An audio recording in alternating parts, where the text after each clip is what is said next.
Ayo, I'm live. Alright. See how long it takes for someone to show up and say hello. Nobody ever shows up. No, they won't. They're just like, man, fuck these guys. Quality went up, they sold out, man. They used to be real. When will we ever read? Hey, Celeste. Is Celeste number one again? Celeste is number one. Celeste is on it. Wow. Just adjusting the volume level. 3 weeks in a row, Celeste. That's pretty cool. Actually, Celeste, can you see a weird little white icon on the screen? Just Next checking. to me. Yeah, just next to Sam. Because we don't know if only we can see this. I What don't is know what that means. Oh, is it a bat?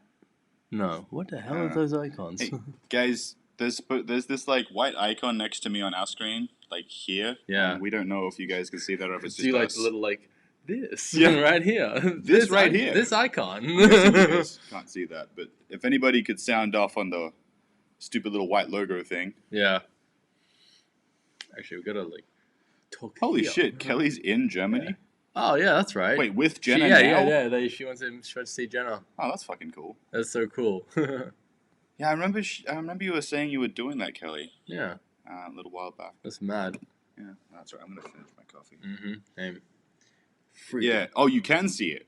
Oh, god damn it. That's disappointing. I have no fucking idea what that is. That's a bummer. No, it's I don't know. It comes up when so we're using a plugin to stream this through the phone, and it just shows up on the screen when we turn it sideways.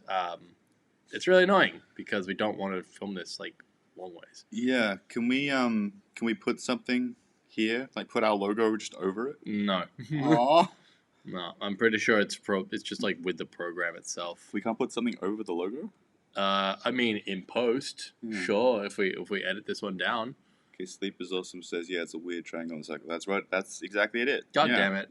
Okay, so I don't know how we get rid of this. Hey, Jackie. Maybe if I... She said hi to me, specifically. Cool. I'm just gonna stay here for the entire episode. So you're just gonna cover your face? Yeah, I think it's pretty funny. You're right. This is necessary. This is better. It's quality humor, okay? Yeah. I'm glad some of you don't mind so much.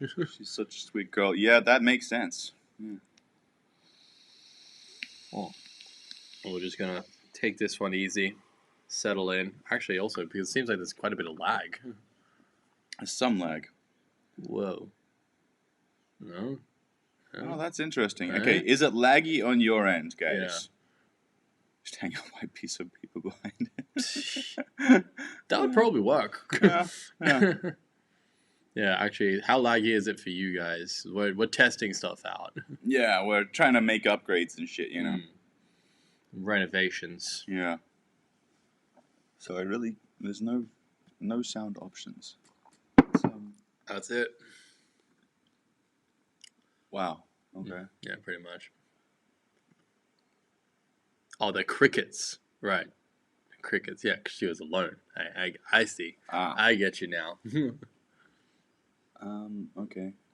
That's disappointing on the sound option. Not laggy to Caitlin. Okay, maybe it's just on our end. Okay, yeah, if it's not laggy for you guys, that's the only thing that really matters. Yeah, that's fine then. Okay, well then, yeah. Shall we jump in? Yes. Yeah. Welcome to the show. Welcome, guys. You So today we are going to be talking about Fixit relationships.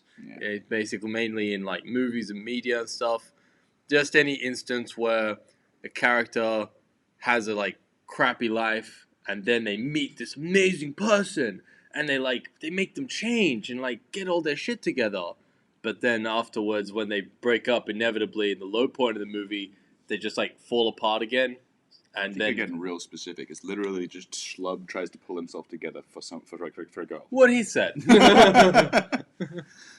yeah, it doesn't necessarily have to be a dude sort of pulling his shit together for a woman, but it's pretty commonly the case. Typically is. It's usually how it goes. Yeah, and then at the end of the movie, series, whatever, he's rewarded for getting his life together with a relationship.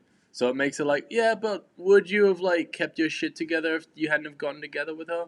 Yeah, so I mean that's not always the case again, but it's just the idea of people getting this stuff together just for a relationship and Yeah. not really for any other reasons. It's not good. It's not good. We have examples. Yeah, we do have examples. All right, I'm just going to start the segment. We tried to bring structure this time, Hey. guys. We're fucking professional this time around. Yeah. Because all the other times, absolutely not. All right, so, yeah, that's right. So we're going to go more on the, like, negative ones for the first part of the video, and then the second part we're going to focus a little more on some maybe more positive Slightly more examples. positive, yeah. So, yeah, obviously, Ghost of Girlfriend's Past. Oh god, how many of you guys actually watched that? It was very interesting. Like our video on Ghost of Girlfriend's Past. It was like a year ago at this point, almost. Yeah, not the This was most in January. not the most popular one we Definitely did, not. Yeah. but you know it was definitely a good example. Of course, it had Matthew McConaughey as the lead. Yeah. Yeah, Yeah. Well, it's interesting because he's like usually it's kind of the dropkick schlub, but in this case Yeah. it's the cool guy schlub. yeah. You know It's what I mean? like I love that word though. schlub. I know Yiddish is great. Yiddish is fantastic. It's just. It sounds like exactly what it means. Yeah. I don't even need to know what. Like, Yeah, you don't need a whole lot of context. I don't need definitions. It's like it's a schlub. I know what that I is. get you. Yeah, I see. Sounds like a schlub. But yeah, this is like, you know, what if like Tony Stark just never like became a better person? What you if know? Tony Stark never studied and he just drank and Yeah, partied? pretty much. What if Tony Stark was a real person? Oh god, yeah. Yeah. Yeah. Because, I don't know how many of you guys remember that, but, I mean, I know that they tried to do a Christmas Carol sort of storyline, but with girlfriends instead of... What was in the original Christmas Carol? Just the He- Ghosts of Christmas. Yeah, Like, he Ghosts was- of Christmas that's right. Past, Christmas You don't know. Giving, and Christmas Future. Yeah. So he basically gets a bunch of ghosts just showing him how life could have been better, right? And I guess that's kind of true with Ghost of Girlfriend's Past. And it's been a long time since I've seen A Christmas Carol, but I think it works a little bit differently when he's just like a greedy guy with money and business. He's like kind of just a shitheel in general who sort of like learns how to warm his heart. But this guy, I don't know if he deserves the redemption in the end. Not really. And that's kind of a problem I think I have with a lot of these fix-it type relationships in movies. Is just the idea that it's like, well, so you get your stuff together just to win over this person, A, and it's like, well, what happens if that person, isn't around for some reason? Maybe they break up with you. Maybe they, I don't know. Maybe they fucking have to leave the country for some reason, and you guys have to break up for whatever reason. But it's just like, is this guy gonna keep being a better guy after the case? Yeah. If you're just After doing the it, fact? if you're just doing it for someone else exclusively, that's just unhealthy. That's just codependence. That's just, I need you to make me a better person. Yeah. You should be able to do that on your own. You're a fucking grown ass person. Yeah. And you know what's an example that we didn't include, but I think is it's almost like a famous example of it is As Good as It Gets with Jack Nicholson. Oh, I've not seen that one. Yeah, it's from like I think the mid '90s, Right. maybe early 2000s. Okay. something like It that. sounds familiar. You know the one? You mean you know the movie I'm talking about, though, right? No? Okay, well it's pretty much like the epitome of like, this dude has been a shitbag forever, and then meets a woman who he wants to change for. And he's what's the famous line from it? Is like, "You make me want to be a better man." And it's like, it sounds so nice and romantic on the surface, but then you think about it, you're like, you don't want to be that on your own? Yeah, like, really? Just this person? And, especially in that movie, it's like, whoa, so you could be like a shitbag for your whole life? And Yeah. then, It's at least one thing when their, like, shitty behavior only affects them. And it's like, I just don't clean my apartment, and I eat, like, junk food every night. And it's like, okay, that's not good. Assuming they don't have roommates. Assuming they don't have roommates. It only affects you, okay? Yeah. Like, you're the one suffering the most from this. But in that case, it's like, no, you're being a fucking dick. What's your problem, man? It's not anyone else's responsibility to make you not be a tool. Yeah. And, Ghost of Girlfriend's Past is like, how much does he really change? And is it for the right reasons? And I guess the whole idea of this relationship in media in general annoys me because of the amount of message it sends to the few young guys who are watching these movies who are like, I just got to sit around and do nothing and wait for like some amazing woman to come around and change my life. Well, yeah. Well, not just amazing woman. Obviously, that's just the trope in movies for the most part. No, 100%. In real life, we're talking just relationships in general. It could be anybody. This heterosexual nonsense. Yeah, As Good as It Gets, James L. Brooks. Yeah, 1997. Yeah. That's what's up. No, fair. But no, it's like it sets. You're right. It sets the precedence that change comes after. Yeah. That Yeah. I can be a total shitbag in whatever context, and then I will fix myself when the right woman comes along. And no, it's completely backwards. The other way around. You fix your shit, and then good people will come into your life. Like, if you do your own thing, if you get your shit together and you focus on yourself, that is when I met my partner. That is when, like, you start. It's just you attract people, likewise people who also have their shit together. And like, no one wants to fucking. No one wants to babysit you, dude. Like, you know. Yeah. No one wants to coax you along. And it's just really unhealthy to be in a relationship where you're like, oh, I can fix them. You know, like, no. They should fix themselves. Indeed. Yeah. So moving on to the next example is Tangled. This is wrong list. No. Twilight. Tangled's coming later. Because we're still in the bad examples. Twilight, I mean, man, you guys remember Twilight. Shit. And I assume that maybe some of you are still fans of Twilight. And don't get me wrong, I think the series itself has a lot of strong points and moments, but the fact that there's basically, like, I feel like almost Jacob gets worse so that he can get better, which he doesn't really do. Well, he got worse so that Edward could be better by comparison. Yeah. Like, literally, that is what Stephanie Meyer said in an interview. She realized that she had made Jacob too likable in the second book, and that people wanted him to get with Bella, and that was not the intention. There was still, like, the foreshadowing of future problems in the second one with Jacob. Oh, for sure. I don't think he'd gotten there yet. If someone had pulled him aside somewhere in the second movie and be like, hey, bro, the direction you're going with this is not good. Stop being a creep. Don't do that. Just say, hey, man, stop creeping. Just don't do that. Although, to his credit, Bella seems to like that kind of thing, so...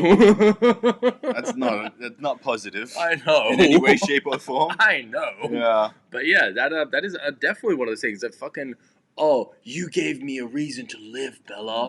Oh, fuck That's what I'm talking about. Like, I think no. Twilight is one of the worst examples of this because they even use those lines like, you are like a drug to me, you are my heroin, or whatever it is, and it's just like... It's terrible. Okay, first of all, Stephanie, have you had a drug addiction? No. It's not how it works. You know what drugs are. To be clear, yeah. She injected a marijuana once. Jesus. Yeah. Yeah, but, you know, just... And that's actually a funny thing because, yeah, I would say that that's even a worse example because Edward doesn't really grow or change that much. He just kind of softens a bit. Yeah, a bit. A bit. Is really the operative word there. Yeah.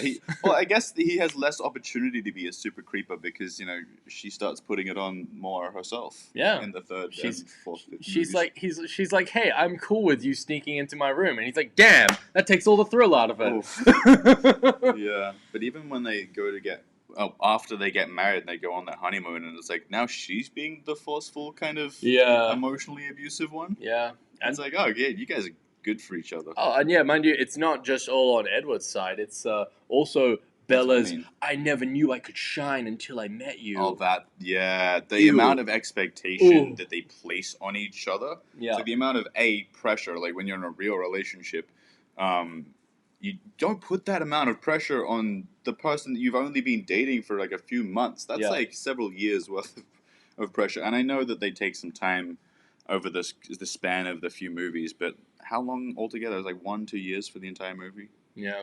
Entire movie series?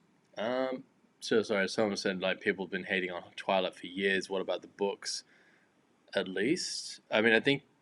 we're not talking about... Not really talking about the books, but... books. Or, for the record, I've read them. They are bad. He's absolutely read as well. There's all the same problems are there. And B, this isn't us trying to shit on Twilight. It's just an example of, like, Fixit Relationships. What you do or don't think of Twilight, the series, is neither here nor there. And it's fine. It is fine to like the series in retrospect. There are still aspects of the series that I like. It's cool if you're a Twilight fan, you've been a Twilight fan since you first read them in high school, just as long as you can acknowledge the problematic parts. Yeah. The only time I take issue with people being a Twilight fan is when they're vehemently defending these super toxic parts of it. Like, no, it's totally fine because he's a vampire and he's like hundreds of years old, but he's frozen in time. And it's like, no, dude, stop. Stop. Just stop excusing the creepiness. And this is, I think, another one of the big problems I have with these fixed relationships on screen is just the amount of people who see things in either black or white. You can't like something and criticize it. It's like, well, if I like it, then I like everything about it. And then you just then you have to make excuses for the toxic behavior. Yeah. Just so that you can keep your fandom alive. Yeah. And that's that sucks, man. Yeah, I know. You know? That brings us to another problem, specifically with Twilight, but also just with these relationships in general. In movies, they've got to try to sell the idea of this being the one.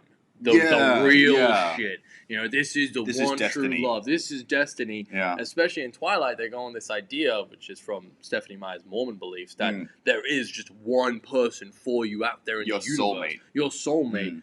Therefore, everything shitty Edward does is excused. Because no matter how bad it is, it's like, well, but he's the one. Yeah. What's she going to do? Not get with her soulmate?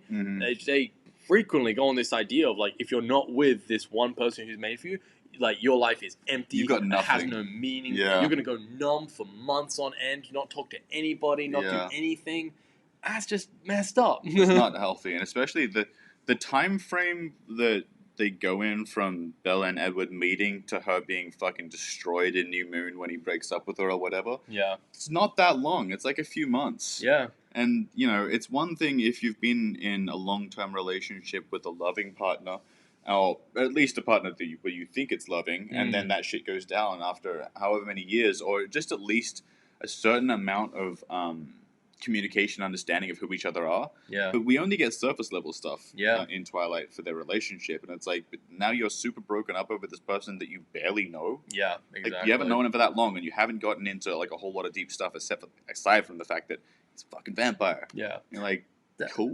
That and putting all of that emotional responsibility, I guess I'd call it, on a teenager. Yeah, that's someone who's not even out of high school yet. And I don't care what anyone says about Edward being frozen in time or whatever bullshit you want to go with to facilitate it. He is old, all right? Yeah. He has way more life experience than her. He is 100% at an advantage. And it's weird, okay? It's just weird. There's an absolute power imbalance. And we saw a lot of people consistently trying to, like, explain away why. No, he actually is, like, 17, though, guys. And it's like, no, he's not. I didn't see a single comment that explained it in such a way I was like, yeah, you know what? Sure. Because a child. Like, everybody's explanation was just the same thing. Well, he's been frozen in time, though. I was like, yeah, but he clearly shows that he can learn and develop. Exactly. He has experiences that he remembers. Yeah. So it doesn't matter what his, like, maturity is at or, you know, whatever. He still knows enough to know better. Yeah. We could probably do a whole separate video just on, like...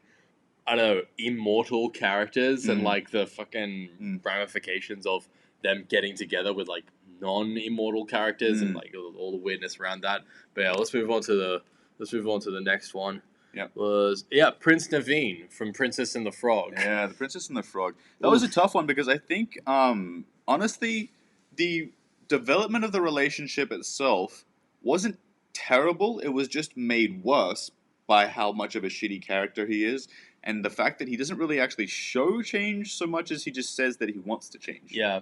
It could have worked. It could have. The level of shittiness compared to the level of change that you got to see was just completely disproportionate. It just wasn't enough. And that is, to be fair, partly because of time constraints. I think it's partly also because they started at such an extreme for his character. They had a lot of change to make. Oh, yeah. This is something that needed to be facilitated over maybe a TV series. I could see a character like him. Yeah, or just 2 movies. I could see a character like him changing over the course of a TV series. I see what you're saying. More time, but it's just, no. He just decides, like, oh, this girl's great. I'm going to, like, not be a douchebag for her now. And it's, there's no other real reasons behind it. Like, literally nothing. And then they kind of have to, because they've got to work the true love angle.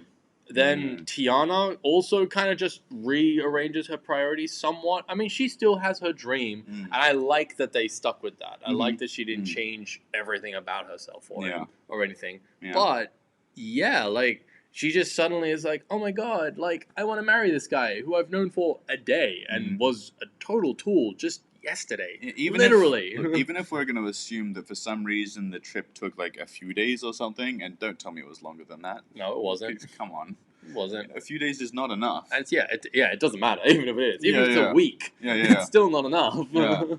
It's and like the things that happen in it, he doesn't have enough reasons to change outside of just because he wants to be with her. Yeah, it's not good enough. It's not a concrete reason to change. It's just a band-aid solution. Mm-hmm. It's literally like those couples who have a baby Mm-hmm. because their relationship is failing. Mm-hmm. They think like, oh yeah, this will fix it. This will hold everything together. Yeah. You can't put that level of strain on your relationship. You can't make your relationship the one thing that's holding your fucking life together, Mm-hmm. because it just won't. That in turn puts strain on the relationship, Mm-hmm. which then puts strain on you, Mm-hmm. and then the whole thing kind of like implodes on itself. Mm-hmm. It can't hold up its own weight. Mm-hmm. And it's a really just bad idea to sell to people, but also in the case of Princess and the Frog, particularly kids. Yeah, that's another thing I have about another problem I have with these, especially in Disney movies, is they are aimed at kids, and they fucking do have an impact on the way you see things growing up. Yeah. And I would say that, well, yeah, it mostly is like a lot of these movies are aimed at girls, but then these girls grow up with this idea of like, I can change him. Yeah. And like it's continuously repopularized. Yeah. I would say. Mm. You know, it remains a thing, and it's just like, look, if he wants to change, or if he's going to change, it's going to be on his own terms. Exactly. You know, what you do or you don't do shouldn't be the thing that changes that. I think I saw someone say, you don't get a relationship for emotional validation or for like, to fix your shit. That's what you get a therapist for. Yeah. It's absolutely true. Yeah. Or, you know what? Support from friends and family can do that as well. Support from, like, good relationships, absolutely, but it shouldn't necessarily be a romantic relationship that changes you. But also, it's not any one person's responsibility. True story. It's your responsibility. Yeah. And that's just it. No, I mean, what? You are one person. But that's what I mean. Oh, yeah, fair. Okay, fair enough. I mean, it's not any one external person's responsibility to fix your shit. Yeah. If there's one person who is responsible for it, it's you. Yeah, and that's it. Yeah. You know? Yeah, I'm not saying that nobody else in your life, whether it be family members or teachers or preachers, depending on if you're in the religions or whatever, politicians, depending on what kind of upbringing you have, I'm not saying that any of these things don't have an impact or shouldn't have an impact, because of course they do. Yeah.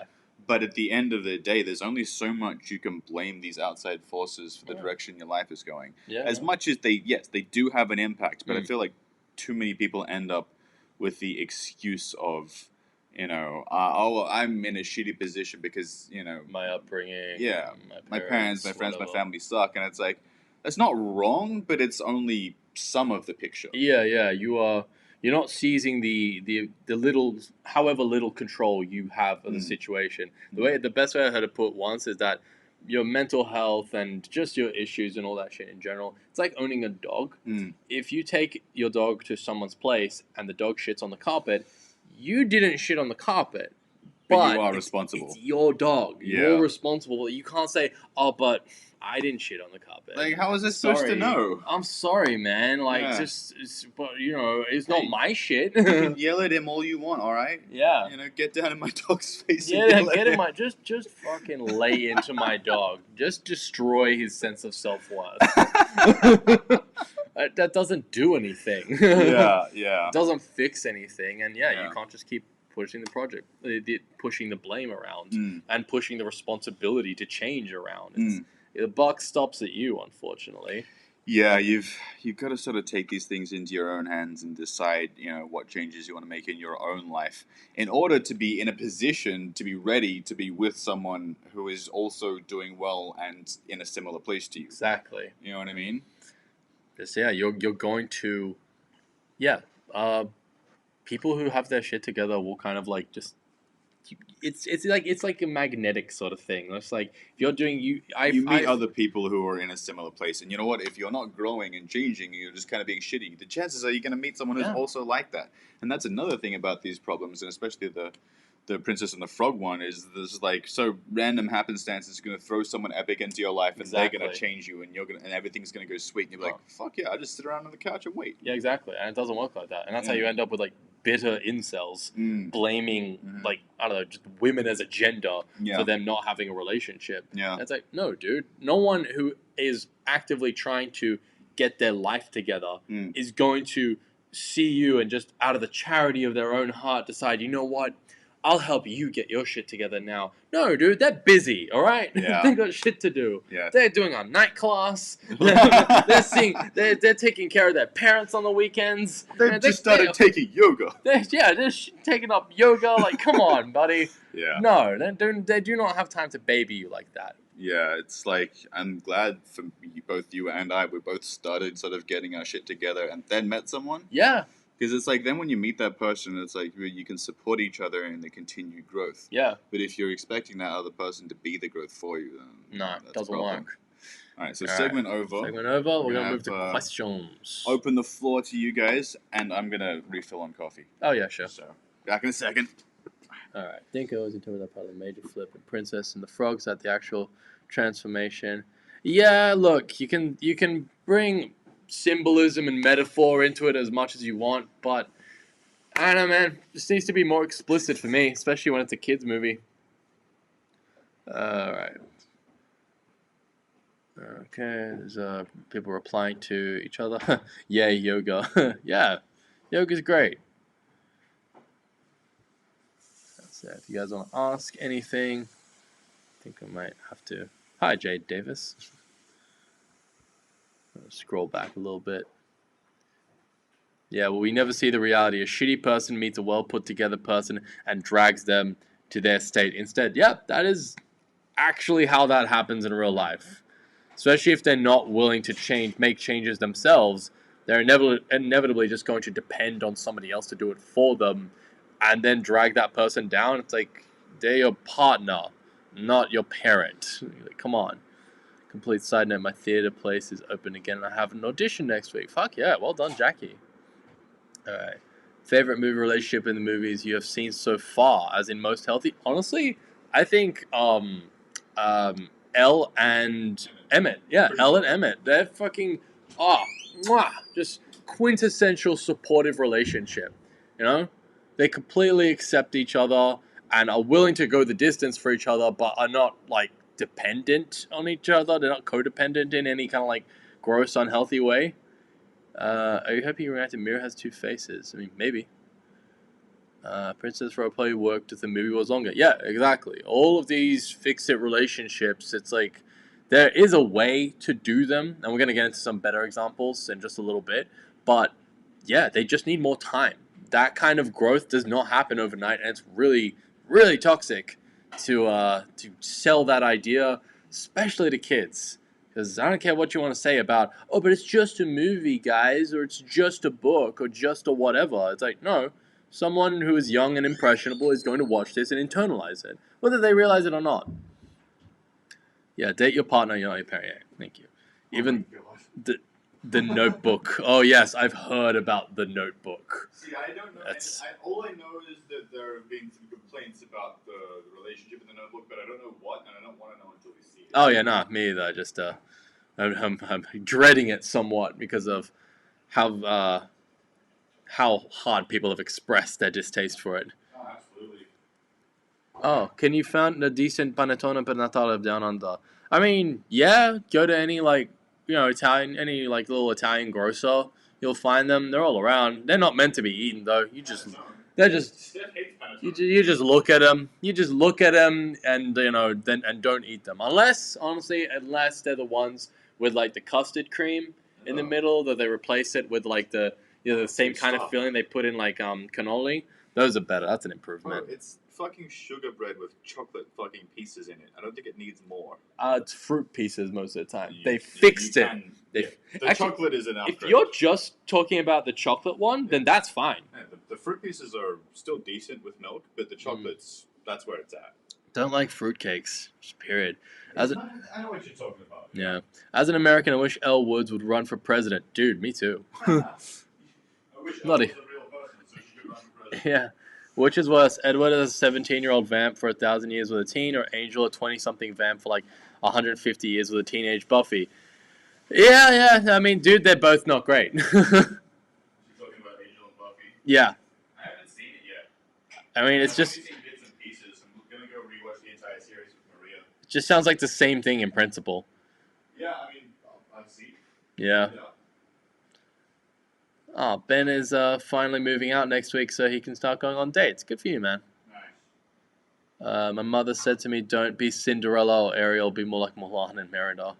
I mean, that's fair. I don't want to get too much into the, like, you know, we're going to, like, you know, parade these specific women around as, like, bad examples of being women. Because, you know, there are some, like, good sides of, like, Cinderella and Ariel. They're just overshadowed by, you know, some of the, like, more toxic ideas.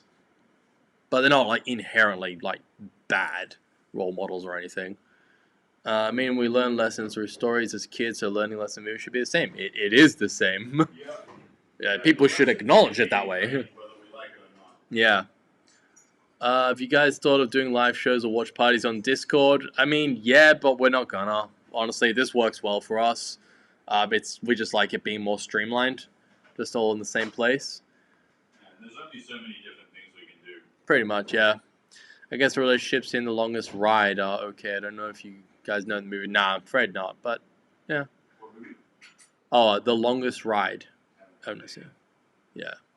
In terms of being independent and self-love. Yeah, no, I know what you mean, Jackie. But I've seen, like, arguments, even, like, by the woman who voiced Cinderella, saying that the way that she always saw the character was as fiercely independent because she went against her stepmother and broke the rules to go to a party that she wanted to go to. Meeting the prince was incidental. Yeah. You know? And same with Ariel wanting to see the human world and being fascinated by humans, and then meeting a guy was incidental. Just, I think, with both those movies, unfortunately, they then shifted it and made that the focus. Yeah, I think, look, I'm not going to comment on original Cinderella because it's been a long time since I've seen that one. Mm-hmm. But with Ariel, it's like they sell us on this idea of, well, she just wants to explore the world and she's just curious. And then as soon as she meets Eric, all that goes out the fucking window. Yeah, I know. It's like, just immediately. It's not that it wasn't there. It just got completely shafted by this other thing. The setup is there, but then the execution is not so great. Not so great. Yeah. Which of the movies you reacted to do you wish you could unsee? Confessions. Confessions of a Teenage Drama Queen. Yeah, that one wasn't great. And not because it was like utter garbage. It didn't add anything useful. It just really didn't like Lindsay Lohan's character. Yeah, and I didn't like her supposed character growth arc, which not really. No. It's another one of those cases where I felt like they kind of just said that she changed. Yeah.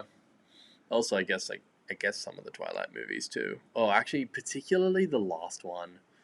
The last two especially. The first three have their merits, but the last two especially by this point were like, oh, we're really stretching story here. Oh yeah, and then just throwing... It's not good story. And then just throwing in even more racist nonsense. Yeah. Want to clarify, we know that there are people who live in the Amazon. That's not the problem. It's the depiction of those people. It's the fact that, one, it's like not really an accurate depiction. Even then, it's like very cheap surface level, like native people, TM. Yeah. And then, like the only native people we're going to have are just wearing loincloths. Yeah. Like, that's it. And pretty much all of the ethnic characters are in some way like savages. Yeah, pretty much. You know what I mean? Yeah. That's a whole other fucking discussion. But whole other thing. I just felt the need to bring that up. American media made me grow up thinking it was okay to make myself feel less to make someone else better. But my therapist might hate movies. That's fair. And that's 100. Stop putting other people ahead of yourself. And I think it's because there's also that opposite side where there's the demonization of like, you got to take care of number one, and you are number one, right? And it's like, dude, that's you do need to take care of number one. You though. Absolutely do. Any character who says that is always like a selfish, heartless piece of shit. Right? He's just looking out for themselves and screw you over. It's like, no, that's just just having your priorities straight. Pretty Sorry. solid. It's like you're not really any good to anyone if you're, not taken care of. Yeah. It's because it's just assuming like, oh, but like your partner takes care of you, Yeah. and you take care of your partner, and it's really sweet and nice. It's like it can be, but there's got to be a foundation of independence there. Like you can take care of your partner because you want to, not necessarily because they need you to. Yeah. It's like when you have a good quality relationship, you support each other when necessary, but yeah, you don't need the other person to like hold you up. Yeah. Kante is glad she was raised by Shrek, which is a pretty good example of a healthier kind of fix-it relationship. Well, that's because Shrek was intentionally like satirizing all of the like princess rom-com type movies that had come up already. Well, specifically also like Shrek has his kind of turnaround moment, not just for Fiona, but also for his relationship with Donkey and just his relationship with people in general. And the way he sees himself. Exactly. It's so much more than just, oh my god, I met a girl and she's gonna fix me. It's like, no, he's like, fuck, I'm really lonely. Yeah. Wonder why that is. Maybe I should treat people better. Yeah. I love Cinderella. Obviously, I ain't gonna marry someone I barely know, but sure as hell won't let anyone dictate my future. That stepmother tried to. Yeah, there's definitely some merits that I feel get overlooked, you know? Well, this is the value of being assertive. It's about stopping other people from dictating your direction for you. Yeah, exactly. You know what I mean? All right. First reaction on Beauty and the Beast. Oh yeah, Timothy. Hey. Yeah. Mozzie H is in the know. We'll see. When we get the notification from Tim about when to do that. Obviously. Okay, we definitely fell behind there. Sorry, guys. We're going to start the next segment. Yeah. All right. So now we're going to try and delve a little bit into some better, if not at least questionable examples of the fix-it relationship. So, yeah, fair enough. Beauty and the Beast is surprisingly on the more positive side from having rewatched it recently. Yeah, with Timothy. Yeah. Check that out. Link in description. Yeah. Remember to have your snacks ready. Yeah, have them prepped and ready to go. No crumpling of packets during the movie. Don't be that fucking guy. Beauty and the Beast, it's funny because it's like, there's this whole idea of, her being the prisoner and him being this, like, kind of abusive piece of shit. And don't get me wrong, he definitely... It's there. Over the top at the start. It's there. Those elements are there, but then she's kind of free to go at any time. Yeah, like, kind of. She tries to leave and, like, she gets, like, attacked by wolves. Yeah, but it's like... And stuff. He didn't control the wolves. Yeah. And he does try to stop the wolves. And literally after she, like, got him back home and bandaged him up, she could have just left. She could have just walked away again. Yeah. The whole prisoner thing was weird. It's oversold. Yeah, it feels like it just didn't need to be there. I think I was saying to you, like, the other night, like, they could have just as easily made it something like her dad stole something from him, like in the original fairy tale. Right. He's imprisoned for that, and then Belle... She just makes a deal. Makes a deal to work off his debt. Yeah. So that way it's like, no, you're here voluntarily. Which is very close to what actually happened. They just weren't specific enough. I don't know, they just made it more of a like, oh, but he's terrible and awful and he's a beast. And yes, we get it, he's a dick. Yeah. But you don't have to go as far as like pretty much kidnapping someone. Like, come on. Yeah. But overall, it's really more a story about two people who are, for whatever reason, considered outsiders, sort of finding each other and finding solace in each other. Yeah, so there are that's nice. I still think there are some negatives, but I feel like it's a lot less negative than I had thought in previous years. Yeah, 100%. Like, it's definitely not Stockholm Syndrome. No, I also think that that's invalidates people who have actually dealt with situations like that. Yeah, pretty heavily. It's not the same, guys. Yeah, at least I don't think so. Good night, Kelly. Good night, Kelly. Sleep tight. Oh, jet lag. Yeah, that's harsh. Yeah, it's and like really when she's questions after. Oh yeah, fair. Sorry. Yeah, distracted. I know. Yeah, when so at the start though, when she's like first getting to know the house and the beast and all that kind of stuff, also. It's really only the "you must wear this dress" thing. Yeah, and like, you must join me for dinner. Yeah, that thing. That's not great. Also, the way that he just like completely trashes his room when she like looks at the rose. The anger fit. Actually, I would say honestly, the fit of anger was the most concerning thing for me with his sort of behavior and when it comes to the rose thing, because it's like that's definitely not a thing of like, oh, he's a man, and men just have to let out their anger because they haven't been taught to handle their emotions properly. Yeah. You know what I mean? It's not great. I mean, there is also an argument though for. I mean, I've seen people do like cinema analysis of how like the Beast has like PTSD and he has like a slew of mental health issues because he got transformed when he was essentially a child. just gonna little side note that, which is a weird detail. He's 11 at the time. But whatever. Yeah. They go with the assumption that he was grown when he got changed somehow. But then, yeah, that doesn't make any sense. I know it doesn't. But yeah, he has this like slew of like mental health problems, which attribute to his violent outbursts. Like this is someone who is not well and has not been. Just turning you into a monster is not going to fix you. Is not going to make you a better person. Like, oh yeah, I'm going to put you in this position where you will be even more isolated from other people and relationships. And that's kind of on the flip side of it. No one can fix you, but isolating yourself doesn't help. It's like there's a medium, there's a middle ground. You need to expose yourself to other people in like healthy doses, but without becoming attached and dependent on them. For your own salvation. Yeah, I agree. Yeah.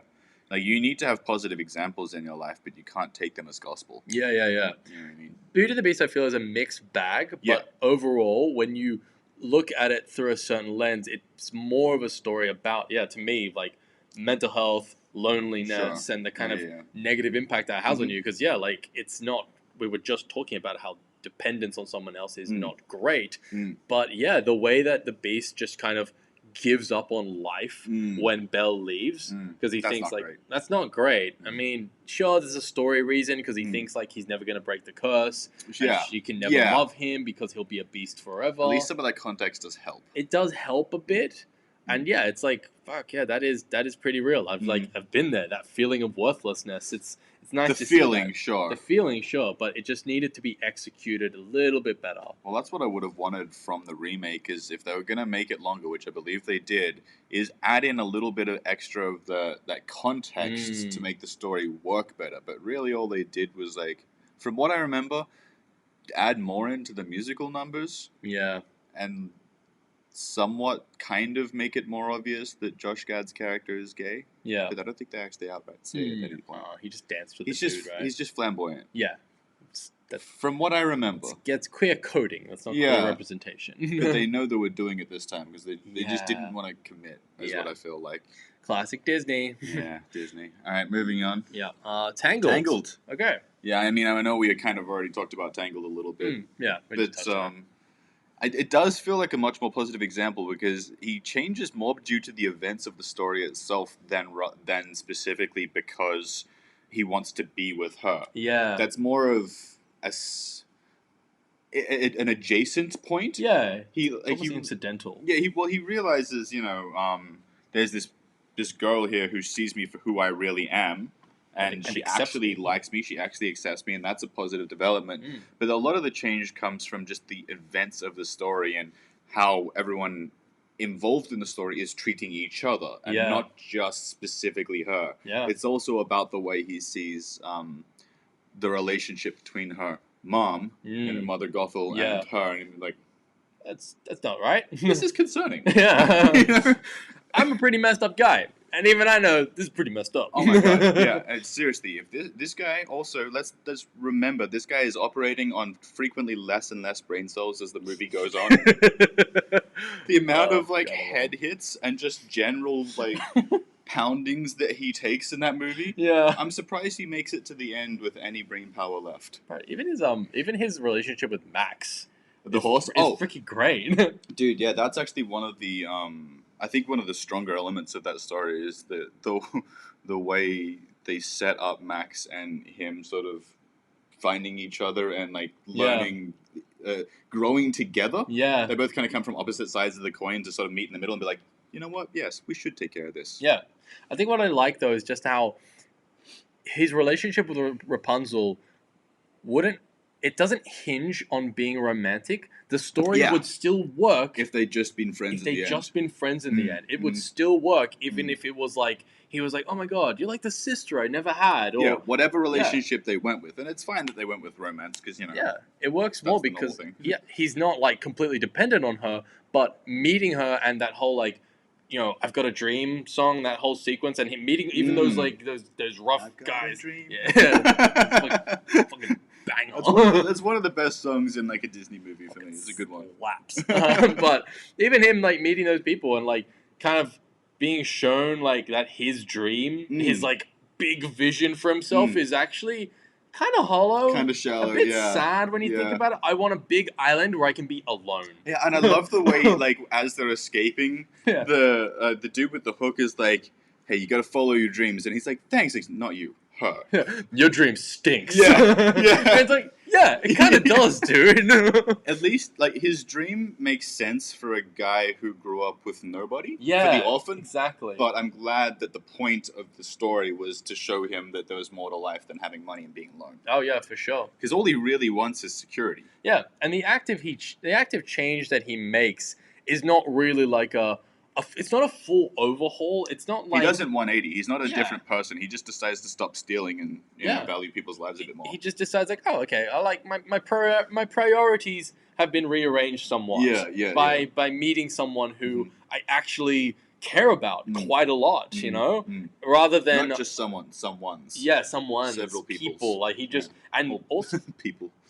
Max and Pascal, they count. Yeah, they do. they do. I know. They're the heroes of that story. Pascal, like they do so much with both of those characters. Yeah. So. Honestly, I feel like it's underrated. Just side note, but I feel like a lot of people shit on Disney's habit for having like animal sidekicks, but Max and Pascal are pretty much some of the best examples of how skilled of an artist you have to be to make non-verbal characters so expressive and such crucial parts of a story, even though they literally have no voice. You know? I mean, they had to go the extra mile with Max because he's like a horse dog person. Yeah, kind of. You know what I mean? Wags his tail. That was odd. He acts like a dog, but functions like a horse. Yeah. But then thinks like a person. Yeah. Whatever, Max is great. That's all we're getting at here. Very much enjoyed the Maximus character. Was it Maximilian? No, it's Maximus. Maximus. Yeah, I could just picture the little horse thing on his chest. Yeah, he rewatched it the other night. Yeah. But even Flynn's relationship with himself, his relationship with Eugene Fitzherbert is crucial to his Herbert. Yes. Okay, all right. Eugene Fitzherbert is crucial to his development. Yeah. It's not just about his positive relationship with Rapunzel. It's about his positive relationship with himself. With not feeling the need to hide behind Flynn Rider because he feels like who he really is just not really worth it. It's just, it's a nobody. Yeah. But Flynn Rider is great. Flynn Rider's amazing. And it's awesome. It's awesome. It's really a great example of this trope, I guess. Tangled is absolutely one of my favorite Disney movies. Yeah. Yeah, I think we've all kind of collectively pop culture agreed on this. Yeah. You know what I mean? It's funny because I know it was successful at the time, but it wasn't like a huge deal. It didn't get a sequel or anything. It's funny because it's kind of a cult classic, but it's like a mainstream cult classic. Mainstream kind cult of. classic. Yeah, one of those ones. Because it's widely seen as one of the more popular movies, but then there are plenty of people who just haven't seen it. Yeah, it's weird. I mean, it got a follow-up series. The TV series. And the TV series is good. The TV series kind of just expands and deepens a lot of what they got into in the series in the movie, but with like more magical MacGuffins, which is fun, Yeah, I would like to see a sequel to that movie. I mean, if Frozen got one, why the fuck wouldn't Tangled? Yeah, exactly. Well, we know why Frozen got one. Yeah, money. Money. Like, holy crap! The production for Frozen 2 alone was a shambles. I've heard, but they're 100% going to make a third one because the money. it raked in. It still raked in money. Yeah, it doesn't matter. Hey, if they bring back Idina Menzel, I'm happy with that. Yeah, fair enough. Okay, and the last one we're going to get into is 10 Things I Hate About You. Pretty solid example, all in all. Yeah, I mean, I wouldn't call it perfect by any means, but the fact that they're like real teenagers in like a regular suburban sort of life or whatever definitely helps with the idea that neither of them are super great to start off with, but Yeah. they're also not that terrible. No, when you not think about really. it. They're just kind of abrasive. They're just kind of shit in context, in the context of their lives. It's really only, and again, in specific instances, and it's really mostly just because they're both angry. Yeah, you're both just kind of rude. Yeah, I think kind of rude is the way I would put it for sure. Pretty much, and yeah, like the whole like, oh, I'm gonna change for her thing. Again, it's a little bit more about his relationship with people and himself, and being more like, vulnerable and like not being so standoffish and being like, oh, actually, I care about this person and I'm allowed to care, and that's these okay. People. Or these I think people, again, that's kind of a key difference as well. As I do think that the development of his relationship with JGL makes a difference. Yeah, it does. I mean? It sort of like impacts him in a way of like, oh, there are other ways to be. Yeah, you know what I mean? Even that line he has where he says, don't let anyone tell you you're not worthwhile. That's just, I like how they actually executed the whole tough guy with a heart of gold thing well. Yeah. That's like, this is clearly someone who's just, from his backstory of just like, yeah, he's moved around a lot. He's not had a chance to make like deep connections with people. Long-lasting ones. Yeah, so he's become pretty standoffish and isolated and defensive because he doesn't want to get hurt. I feel like they could have gone into it a little more. Yeah. But overall, it then makes sense how him and Kat work together. But then also, again, much like with Flynn Rider, he only changes so much. Yeah, it's not a total 180. It's not a 180. He's still basically the same guy. He's just being more true to his reality. Yeah. And Kat doesn't like fix him. Yeah. She doesn't like. They make a fucking big point of how she is pissed with him, and she does not just let him off the hook. I mean, they even like put it in there as a throwaway joke that don't just think that you can buy me an instrument every time you fuck up. Yeah, and it's funny, but I think that was worthwhile to have there. That it shows that she's not just gonna get a free pass with like a grand gesture or two. Sure. He's got to acknowledge that, like, no, I fucked up. And to his credit, he thought that he was just getting in on a scam. But I don't think that his fuck up is who he is. No, it's not. I think he makes a mistake in character, and that's fine. Yeah.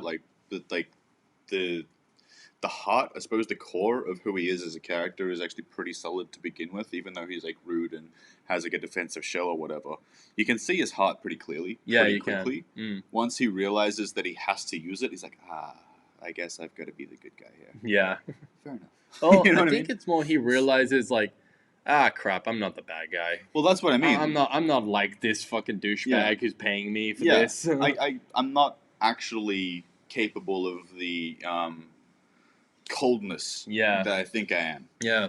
And I appreciate that even when he starts to get better, he still has that bit of a lapse where he takes the money anyway. Probably because in his head he's thinking, well, but like, I care about her, so just getting some extra like money on the side to take her out, everybody wins. What's the worst of it that happens?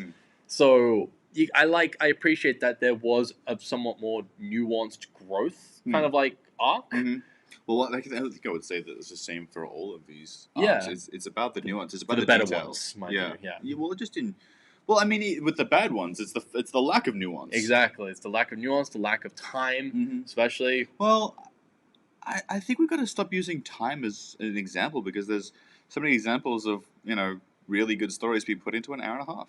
Good point. Oh, I mean more time within the story. Oh, within the story itself. I see what you're saying. Yeah, the amount of time frame that they tell the story in. Yeah, sure. Because in 10 Things I Hate About You, it takes place over several months. Several months, yeah. It's like throughout the school year because they start at the. I think they start about halfway through the year. Yeah, they start like halfway through the year, and they go to prom at the end. Yeah, and so that's quite a bit of time for them to like get to know each other and to kind of figure out their shit and have realizations. Yeah, and again, the fact that they both kind of coming at the relationship from similar places and more importantly kind of the same level, I guess, maybe not the best way to say it, but still, like, they're both high schoolers, they're both kind of immature in some ways and kind of more mature in others.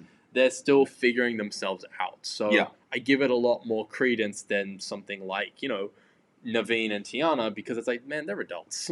Come Come on. Yeah, well, I mean, Naveen and Tiana are only about 20 or so. Yeah. But then the amount of responsibility that's on the shoulders of someone like Naveen, it's like not the same thing. Yeah. Do you know what I mean? Yeah.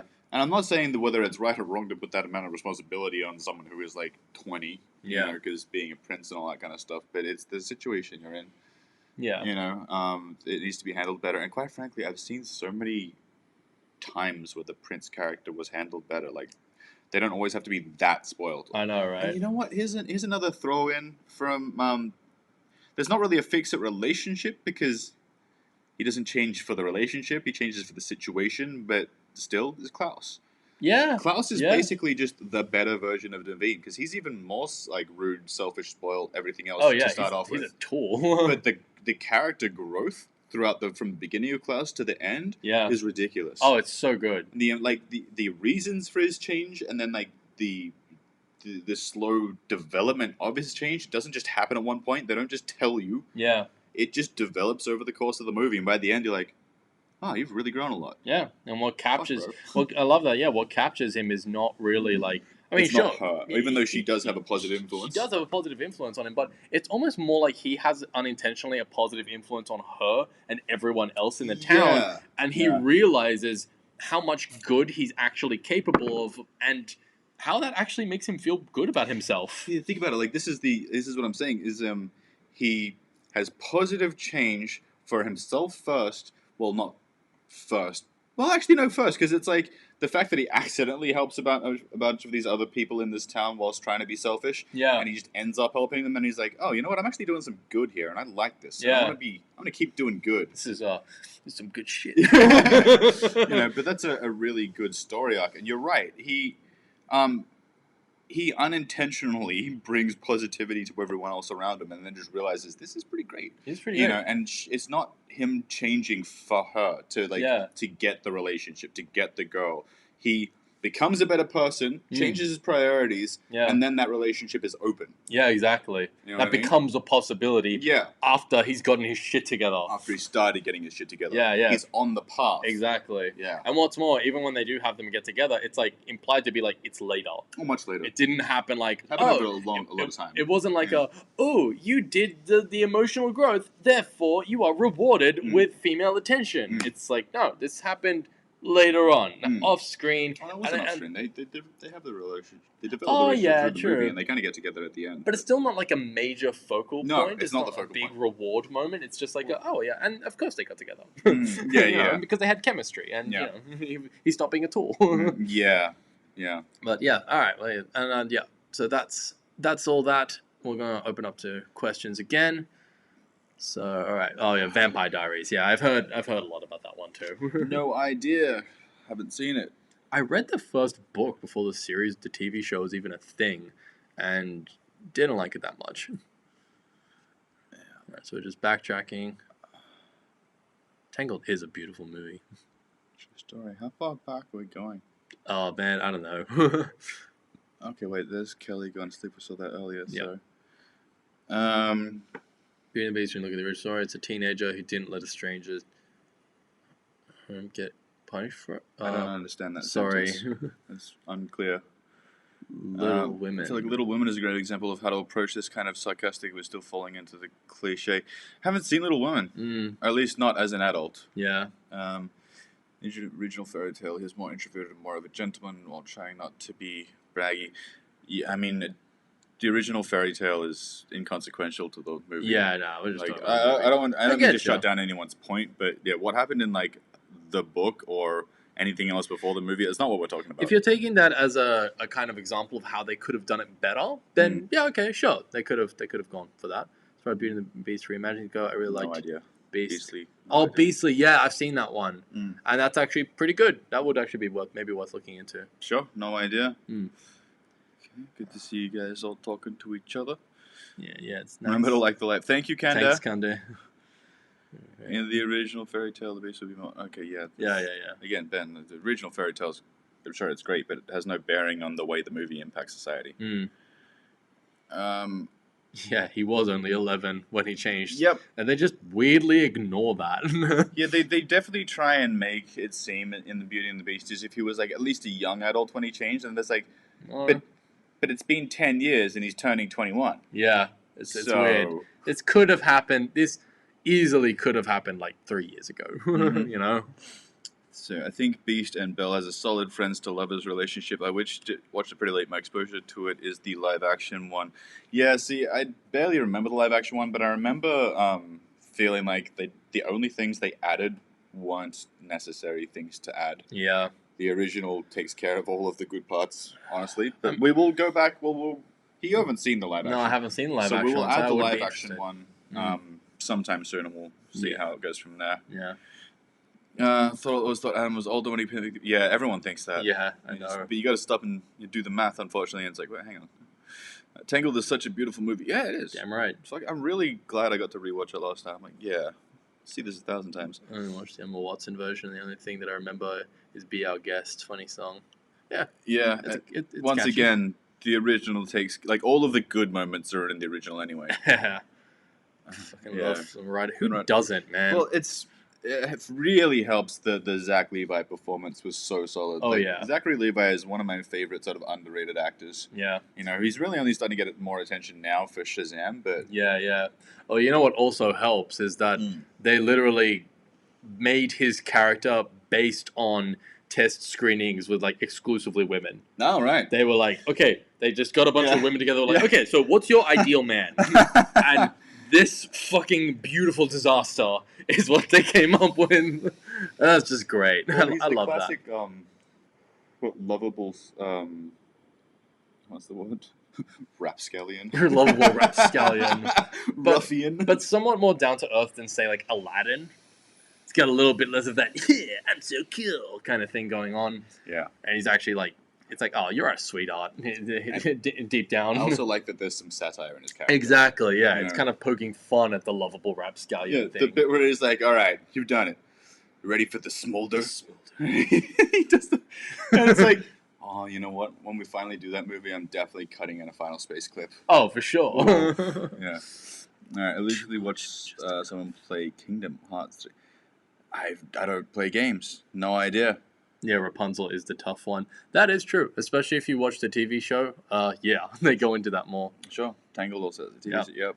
Love Mother Gothel as a villain. Bruh, Mother knows best. Oh, yeah. She is Mother such Gothel a is good villain. Fucking well-played villain. Holy shit, it's really the lady good. that played her, what was her name again? Oh, fuck, I You forgot. brought it up before, but yeah, the lady that played Mother Gothel did a fantastic job, both in the acting and singing departments. Yeah, everyone owned it. Everyone owned it in that movie. But yeah, Mother Gothel just as a villain, period. My one complaint about Mother Gothel, the original design for her was much more medieval, kind of British sort of inspired, a bit more European kind of like look to her. And then I saw like, this thread where I was doing like some comparison shots, and they made her essentially just look more like Jewish. Yeah. More ethnic. I would absolutely agree that they did a bit of a Jewish thing with her. And it's like, feels unnecessary. Did we really have to go for the like the skeevy, like conceited, narcissistic, Jewish gypsy angle sort of thing? Like, guys, come on. I love how Flynn wants to change because he starts to see the world through her eyes and actually finds joy instead of, oh, I love it. Exactly. Yeah, I wouldn't say just through her eyes, but she helps him see a different perspective that he hadn't considered before. He wanted to isolate himself from the world. And she wants the exact opposite. She wants the exact opposite. And he was like, that sounds pretty cool. I think the big moment where he really starts to change is when she's dancing in the town square and he's like, exactly. I have never seen someone bring so much positivity to so many other people before. Yeah. Like, what the fuck? And just find so much positivity in something so simple. He just would never have thought of doing that himself. Agreed. Tangled is a pretty cute movie. Also love Disney movies, but lots of them are sad, and Beauty and the Beast is fantastic. Yes, absolutely. Yeah, sure. Tangled is pretty cute. Sure is. At least Rapunzel and Flynn's relationship is better than the original fairy tale. The prince knocked up Rapunzel and impregnated her. Yeah, that's not great. I don't like that Rapunzel ended up almost bald. She's not almost bald. She just has short hair. I like the short haircut. You love short haircuts in general. I love find it short funny haircuts. how they both basically just go through two different like looks that Mandy Moore had in real life. Oh, Long wow. blonde hair and then like the short. Oh, wow, that's amazing. I didn't know brunette. that. Yeah. That's great. Like, so you really made her Mandy. Yeah. That's cool. You know. But I love how it's also like he just chops it off with a piece of glass. And then she has a great haircut. Perfectly styled. Yeah, I know. Oh, fuck off. That's not how that works. That's exactly what Maria said too. I don't like Tangle as much. It's a good movie, but in my opinion, Disney made far better movies. I mean, Disney princess movies, I disagree. I disagree. But, you know, that's you, man. Yeah. Like, even if you. I actually think, even regardless of what setting or genre, Tangle is one of my favorite Disney movies, like, all together. Mm-hmm. You never seen The Little Mermaid? Damn, dude, you're missing out. Oh, man, it's... They're referring to... Oh, I know they are. But also, just to clarify, a lot of people seem to think that we didn't like it. So you didn't like what? Little Mermaid? Oh, Little Mermaid's great. It's a good movie. We liked it. We just had some problems. Yeah. Just storyline stuff. Don't throw shade at me because I didn't watch Little Mermaid. I watched that. Yeah. That's alright. Yeah. Whoever is by Shrek. Child of Shrek. is the best movie. Does Shrek count as a Disney movie? I don't think it's a Disney movie. No, it's a Pixar movie. DreamWorks. Oh, it's DreamWorks. Yeah. There you go. It's a DreamWorks movie. Yeah. But yeah, Shrek is great.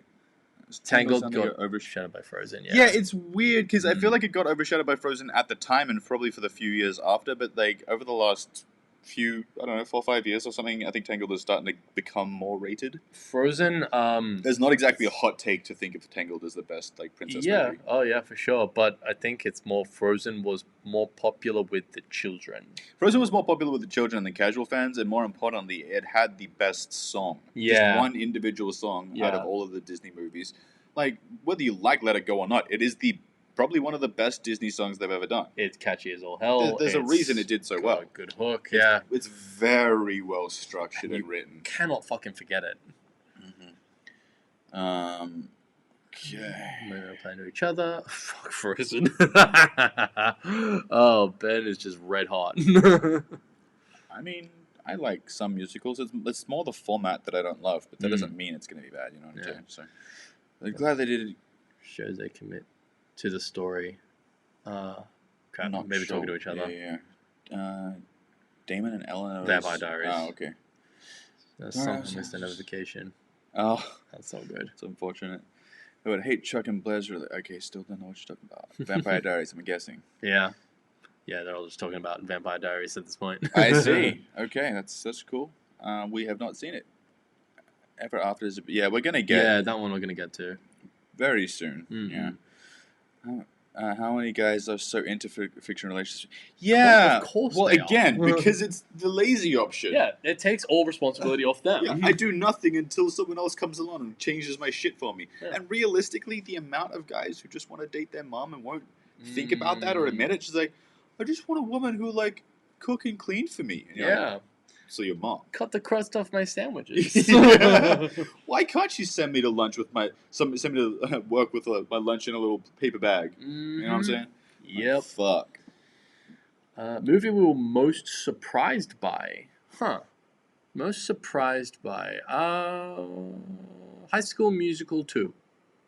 I wasn't. I knew that there was going to be a step up in quality, but I wasn't expecting that much of a step up.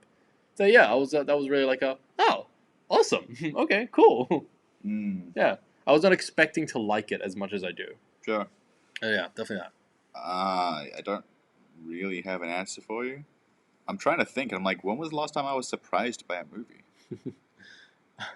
I'm sorry, it just makes me think of Holt. I'm ecstatic. I'm absolutely shocked.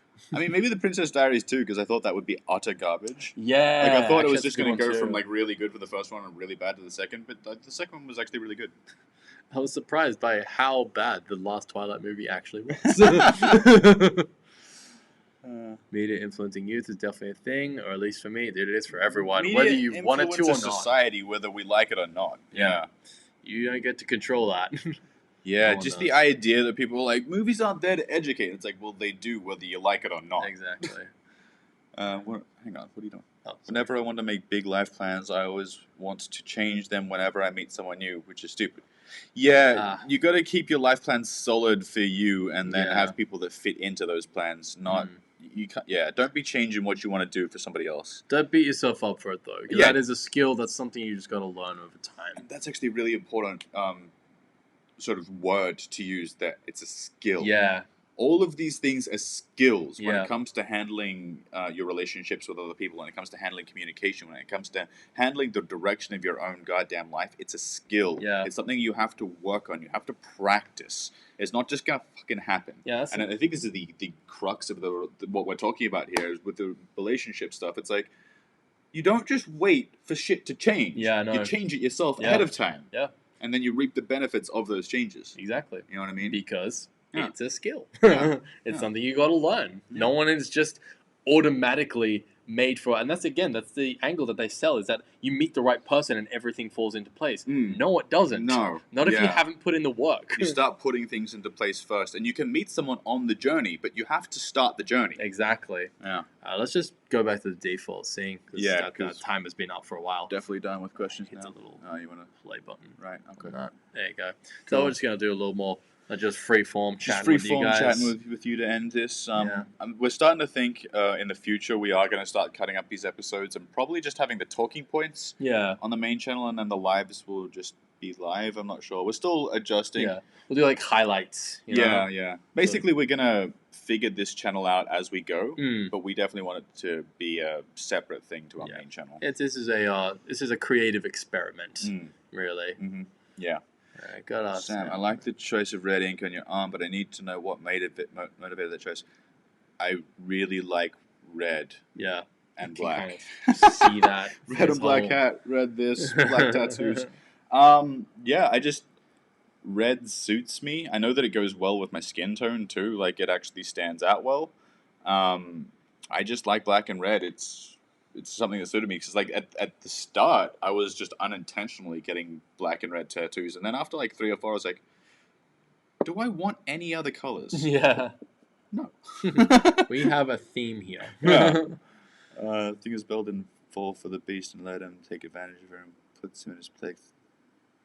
Yeah, she does stand up to him. I appreciate that. At least afterwards. Yeah. Live action is terrible, but nothing beats the original. Well, that's the thing. The live action just didn't really add anything. Yeah. From what I remember. I mean, that sounds about right. It added production values. Yeah, that sounds about right for the Disney live action productions. And they took away her puffy dress. They give her just like this flat plain dress because it's too girly. Oh, that was Emma Watson's choice. Yeah, it was Emma Watson's choice, and I disagree with her choice. Yeah. Sorry, I'm just being a nerd. Don't ask. No, That's we fine. asked. It was a question section. What are your opinions of people who say the Beauty and the Beast? It's not Stockholm Syndrome. Nah, it's not. Yeah, it's I can completely devaluing actual Stockholm situations. I can see how you might how you could arrive there, but not really. It's the sheltered version of thinking that this is like kidnapping and torture and all that kind of stuff. Yeah. It's not. Yeah, it's not. It doesn't start off as a good relationship in any way, shape, or form. He's definitely an asshole, but yeah, it's not Stockholm. Stream is just swooning over Rapunzel, I guess. You're damn right it is. For a portion of it, yeah. Although if I'm going to swoon over anyone, it's Elle. Oh, that's fair. In terms of fictional characters, if I had a crush, Elle Woods. What do you mean if? Yeah. Point taken. Yeah. Aladdin should have told Jasmine the truth. He said she'll laugh. I haven't seen Aladdin in a long time. I mean, I think I remember that part, and yeah, it's true. I'd have to rewatch Aladdin. It's been a long time. Yeah, is Aladdin a Fixit relationship? Don't know. Again, I'd have to rewatch it. Would Sharon Clueless fit into this since she starts to become a better person around the time she realizes she's in love with... No, she realizes she's in love with Josh after she started making all of those changes. Yeah, I wouldn't count that one. And he doesn't really change at all. He's kind of the same guy. He's just Josh. Yeah. You know why? Because Paul Rudd is perfect. Because it's Paul Rudd. Just the way he is. He just stays the same. Paul Rudd doesn't forever. need to change for anyone. Actually, one Fixit relationship thing I think he was kind of in was what was it? Parents? No. Oh fuck, I can't remember the name. He was in it with the dude who played Stifler. What's the name of that movie? Another time. Like the one where they're selling energy drinks? Yes, that's the one. Taste the beast. I can't remember what it's called. We'll have to go back and rewatch that at some point. No, not Grown Ups. That's a whole different movie. Yeah. We'll get back to that at some point. But yeah, But I think that, the Cher and Josh thing in Clueless is a whole other story. Because, Yeah. again, she does so much growing without him. Yeah, yeah. It's not dependent, and Yeah. he's not like the end goal. Yeah. I just think that movie Crush is funny. Also, love how Eugene sacrifices himself by cutting her hair. It shows he really grew from the complete self-character she was at the beginning.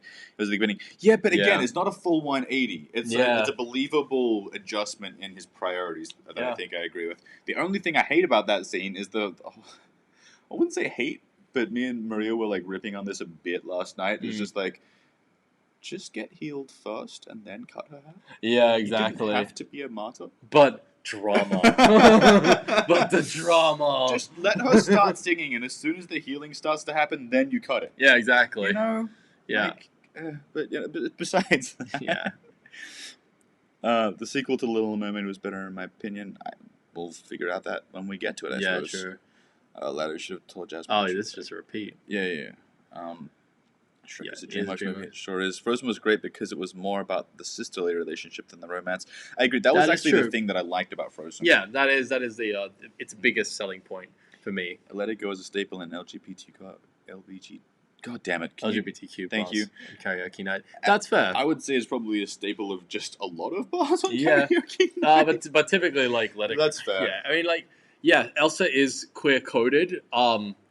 It does still bother me though a lot because it's just they are so Disney about it. When they're just like, oh, what? No, what?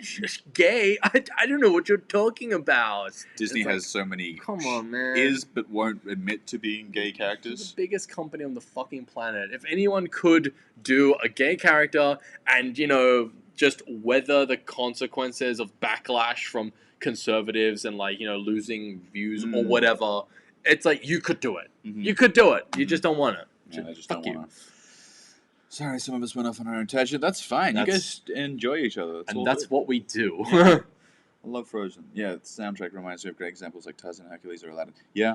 Yeah. I don't really remember Tarzan, but I'm pretty sure it was Phil Collins. Yeah. And same with Hercules? No, Hercules was original song. Hercules has the best. Phil Collins did a few. Yeah. But, oh my god, Hercules, that's another example of one of the greatest Disney songs of all time. Oh my god. Go the Distance? Oh, yeah. Oh my god. That's such a fucking banger. Just rips. Just absolutely rips. Go the distance. Fucking love that song. Tarzan soundtrack, yeah. Yeah, I do remember it being good, but I just can't remember any of the songs because it's been so long since I've seen Tarzan. Yeah, this weird portion where they just got Phil Collins to do a couple of movies for them. Mm-hmm. Hey, Laura, good to see you. Hey. I just was recently made aware of Rise of the Brave, Tangled Dragon, the crossover fanfic with Tangled, Brave, How to Train Your Dragon, and Rise of the Gods. Yeah, Jesus I know the one. Christ, that's a lot of... Yeah, actually, a channel, Izzy's, did an analysis on it. I still need to watch it, but she's great. She's great for that stuff. High School Musical 3 Scream's the best song in the whole series. I don't even know we just watched High School Musical 3 and I can't... It's Troy's like emotional anguish song. I just remember the boys' song. Yeah, same. Him and Chad. The boys are back. What was the Scream song? We just watched it like a week ago. I know. Remember it. I know. Yeah, that's gonna come up. That doesn't say positive things. That's gonna come up when you guys watch it. But overall, we found the songs a little bit forgettable in the third one. The story itself wasn't very good either. It's overall it wasn't terrible, but it just. Well, they just added a whole lot of extra icing and kept the same amount of cake. You know what I realized about it? Yeah. It felt weird because it's not a High School Musical sequel. It's a High School Musical tribute. Yeah, it almost feels like a reboot. It's a tribute to the phenomenon of High School Musical. Yeah. You know, that's a good way of putting it. Yeah.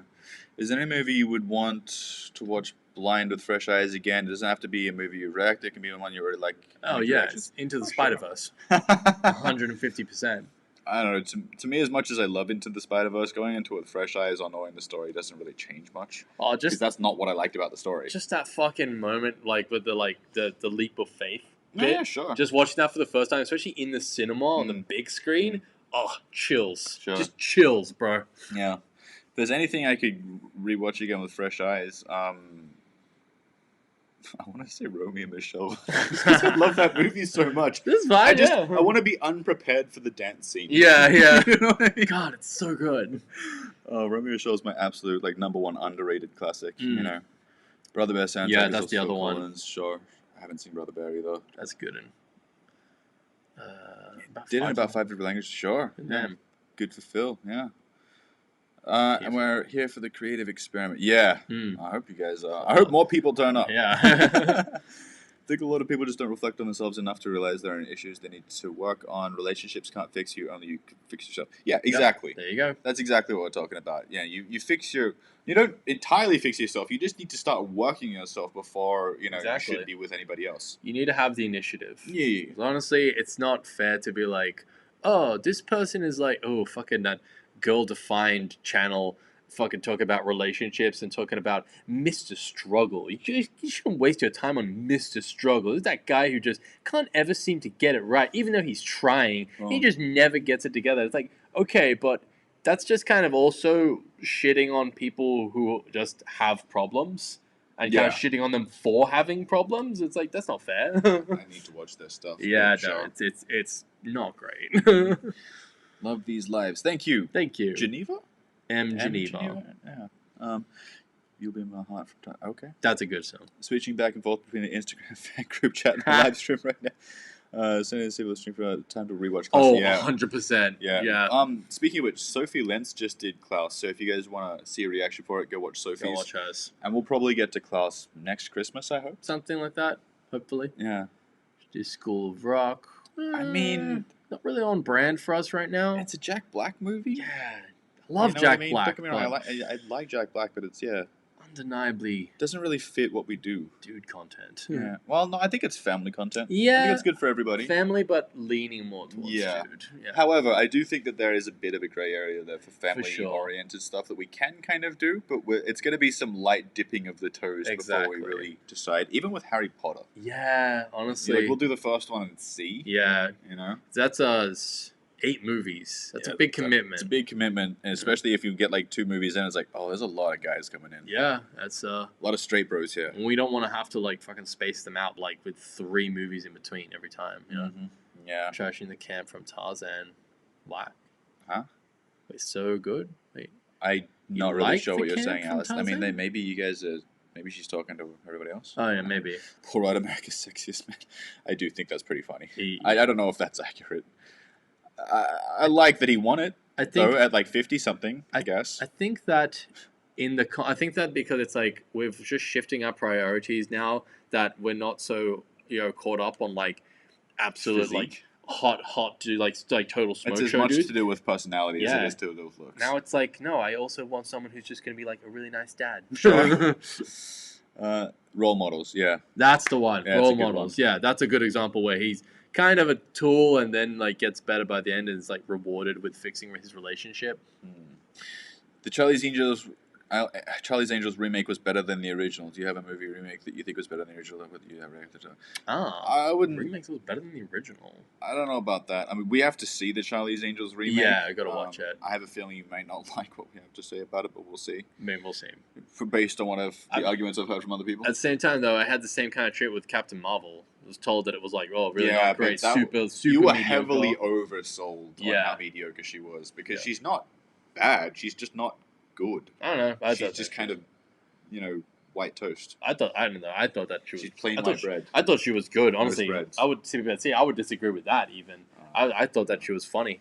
Yeah, I liked the character. She had moments, but again, just tiny little bits. It's like they added a few little, like hundreds of thousands on the corner of your fairy bread. Sure, but if anything, even if I was going to go with that angle, I'd put that more on the filmmakers. Oh, absolutely. And not onto a lot of people it's a bit of both. That onto Brie Larson directly. No, her performance, there are definitely moments in it where I'm like, that was way too wooden, dude. Yeah. But remakes that I prefer more than the original. You know what? I'm sure that there's something because a lot of times there's like sneaky remakes where it's like you don't even realize that it's a remake. Yeah, well, that's because the good remakes you don't realize are remakes. Yeah, exactly. I can't think of any right now. I'm sure there are because I don't have a general problem with remakes and reboots. I think that there's a very valuable point for them, and in fact, I think there's a few things that need to be remade. Yeah. In the TV show sense, Sliders. Fantastic premise, great characters, pretty poor execution. The network really messed with it. Oh, yeah. And then Animorphs. I know I've talked about this a bunch of times. They made a garbage TV show for kids in like the early 2000s. Yeah, I know. It was a really bad show. Yeah. but the books are so good. It Right. needs a Netflix reboot. Yeah. But That would yeah, actually really work with Netflix's whole thing of taking old franchises and trying to like reimagine them as like dark, edgy, like teen dramas. And it's like, this is exactly that. This is exactly what you want because they made it like a kids show, but it should have been an edgy teen drama all along. and it was written as if it was gonna be a TV show too. Yeah. The books were. Wow. Yeah. I don't know if it's been mentioned already, but Cinderella 3 is amazing and my favorite Cinderella. I've seen that one actually. Funny enough, I happened to be watching it just with my little cousins once. The cutting of the hair is a symbol of Finn's character development. I know it is. Yeah. I'm aware the scene wouldn't have been significant without it, but they need a better reason for him to not get healed and cut her hair. It's just one of those. It doesn't matter about the significance of the storyline. It's the fact that you're sitting there like, but bro, as an individual human being, why are you deciding to die? Yeah, it's a suspension of disbelief You moment. can get all of this without fucking martyring yourself here. My favorite Disney movie. No, it's people talking to each other. Favorite Disney movie will always be The Lion King. The music is that's great. That's the reason why it's a household name. Yeah, The Lion King is a classic for a reason. Oh, the live action Mulan. I don't want I don't want to. I've heard nothing but negative things about the live action Mulan. Yeah, I've not seen it, but they took out the songs. They took out the and songs. just replaced them with like general like dialogue nods. They gave her superpowers. I'm out of coffee again. Oh no! They gave her superpowers. Like I've seen full plot breakdowns of it, and I'm just like, this is terrible. This is just absolutely gutting the original purpose of the movie. And I'm guessing there's no Mushu. No. How do you do it without Mushu? I don't know. The fuck? You don't. Yeah. That's exactly what happened. If Mushu's not there, who's gonna eat ass? God, why?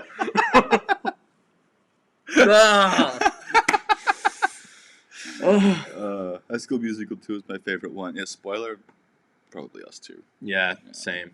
Sorry, guys.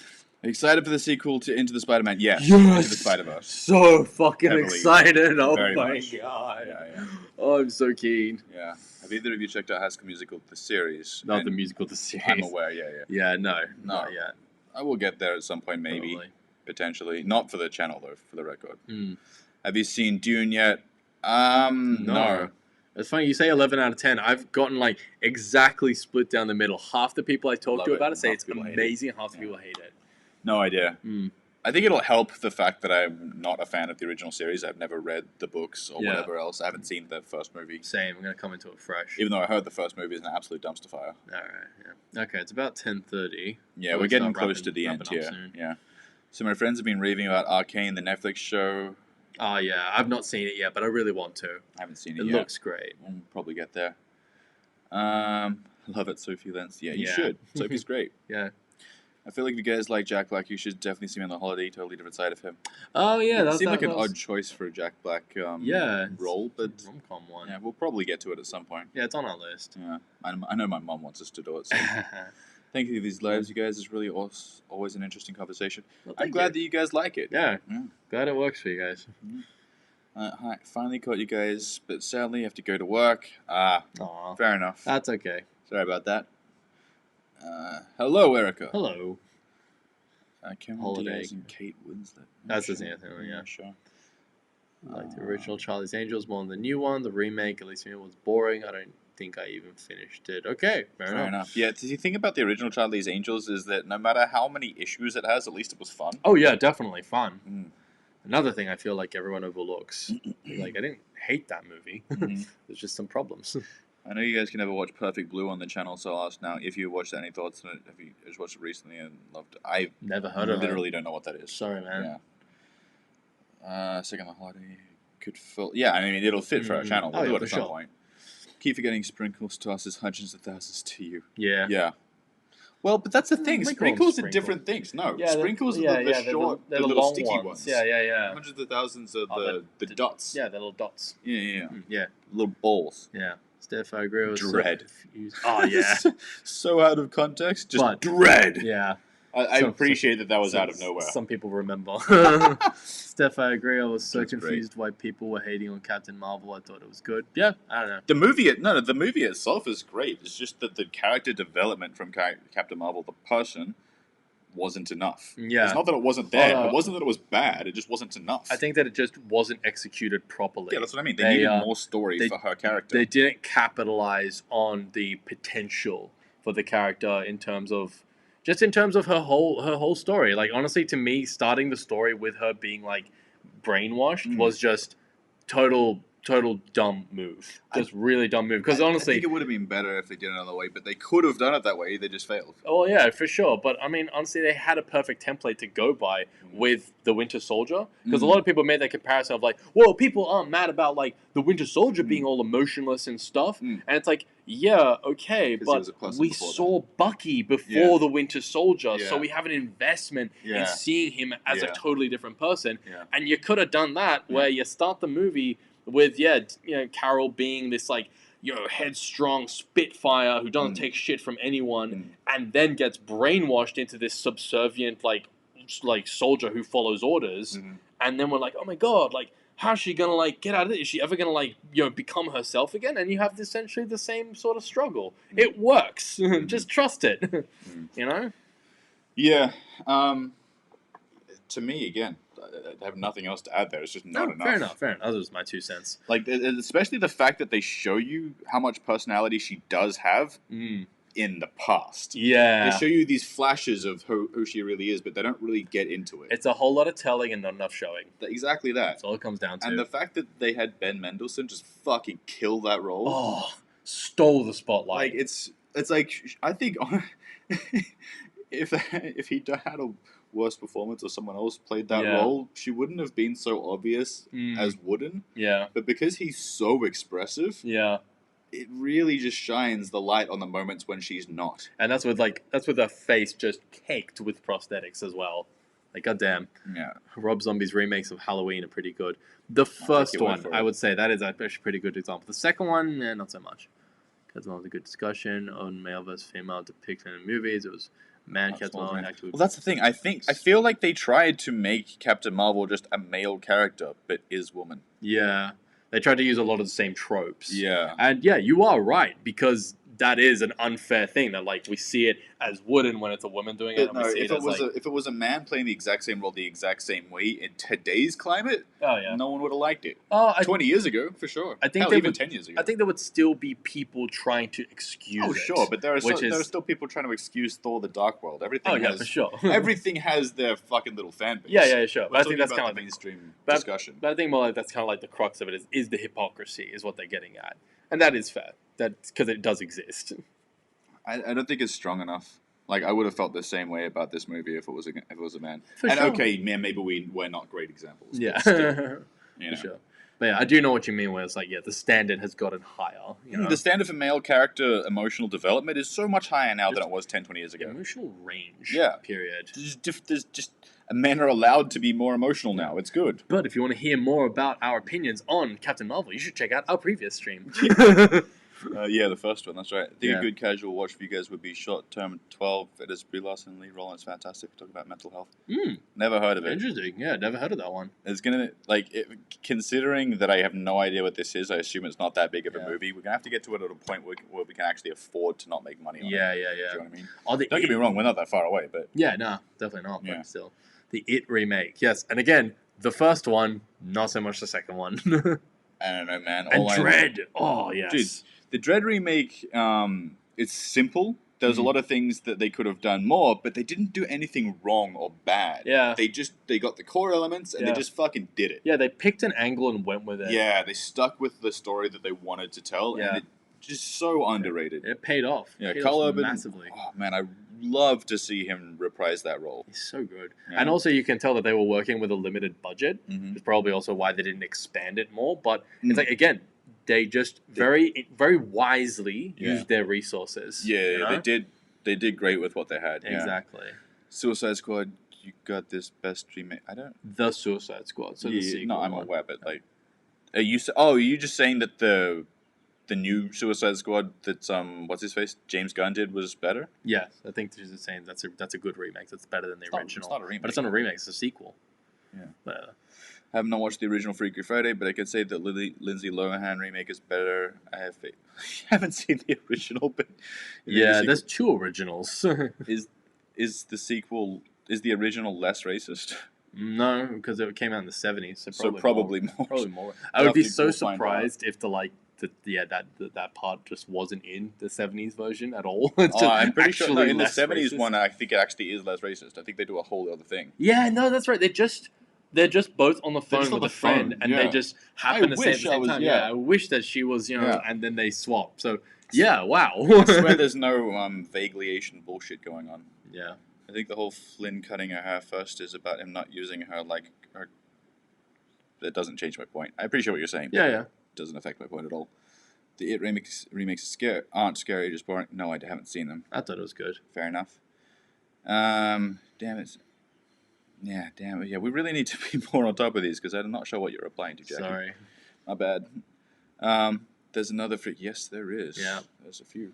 Seeing the Suffering, just talking about the live action version of Mulan. Yeah. Yeah. Again, all I've heard is that they removed all the good parts.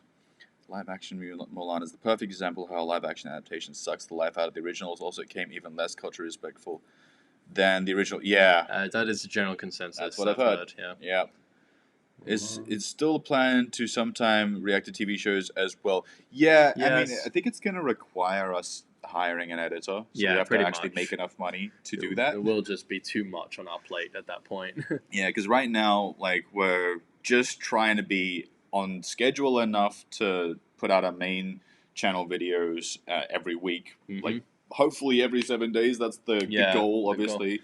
And then put out these lives every week and actually be somewhat prepared for them. Yeah. You know what I mean? And then we also want to do shorter general commentary videos for something a little bit more flexible. And Yeah. whatever. Just And Sam and Steph. yeah, Yeah. trying to do all of those things. And then I also want to. I'm planning on starting a channel with my girlfriend, just watching Buffy. Exactly. Literally just react to Buffy. So Yeah. you know what I mean? I don't know what we'll call it, but Buffy time. and she will be doing a solid portion of editing there. That's the only reason that I actually have the room for this. Yeah, exactly. You know what I mean? Yeah, we got full schedules. Quite full, yeah. Mm. It's unfortunate because I really want more time for music, but Yeah. for the moment, it is what it is. Heard of Treasure Planet? Bruh, I saw that shit in cinemas when it Treasure first Planet's came a out. classic. You kidding? That is probably one of my all-time favorite Disney movies. It is underrated, though. Yeah. Super underrated, but we're absolutely not going to do it Yeah, it's dude because movie. it's so like fiercely a dude movie as well. It's heavily a guy movie. it's amazing, especially because it like gets into more like kind of the emotional side of things of like like relationships and like like absent fathers. It's deep and it's good, but it's not oriented towards women at all. You know? Sure. Goodbye. Is it Sayers or SARS? I know we went through this, but I don't remember you correcting us. So Yeah. I'm going to go with Sayers 93. Have a good one. I'll call you Stars. Bro. That's what I called my cousin. I know. Anime movies are way more boring and formulaic than Captain Marvel, especially Ant-Man and the Wasp. Ant-Man and the I Wasp, disagree with that. like Ant-Man, the first one, no. Ant-Man and the Wasp, though, yes. I was not a fan of that movie. I felt like there were lots of good moments, but overall, I just felt it was a mess. I would say that the sequel is just okay, but then that's kind of how I feel about Captain Marvel too. There's a lot of really great elements, but the story itself wasn't that great, and the character development that wasn't that great, and so on and so forth. It could be because my expectations were so low, but Captain Marvel surprised me. It's definitely because your Yeah, expectations for are sure, so low. for sure. But what it didn't do was frustrate me. And Ant-Man and the Wasp frustrated me because I saw all these good elements, and then the story kept just shifting gears, like just suddenly all over the place with too many characters and too many plot lines. And I was like, oh my god, like can I just enjoy Paul Rudd and his chemistry with I forgot her name, but Evangeline Lilly. Evangeline Lilly. Can I just enjoy their dynamic? Can we just have a buddy cop movie with them, please? You know? Yeah. I mean, it's been a while since I've seen it, so I'd have to go back and review. Yeah. I was mostly just happy that Hannah John Kamen had a primary role in a big movie. Yeah, true. She was fantastic. And you don't know. Do you know she Wait. is? No, is it the mom? Yes. Yes, Are it you is the agreeing? mom. No, Yes. No, not at all. Oh. Hannah John Kamen is the ghost. Oh, right, okay. If we listen to each other's hearts, we find that we are not that far. Is that a song? Is Oh, that yeah, a she song? does do a song. Oh, Okay. okay. Maybe that's the reason why. Not sure. Damn, okay. You guys talking to each other now? Yeah. That makes sense. Keep it going.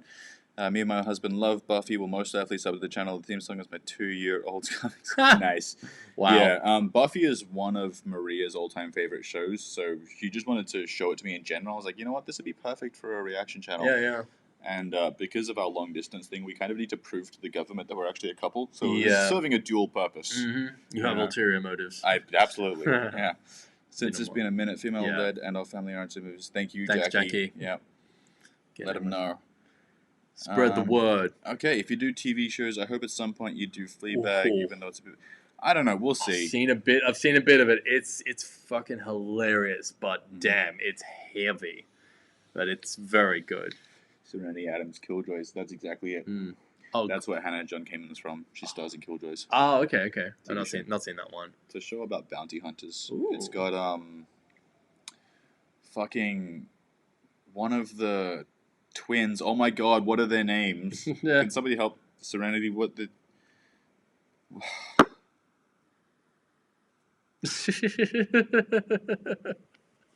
I know there's like a Ash in there. The name.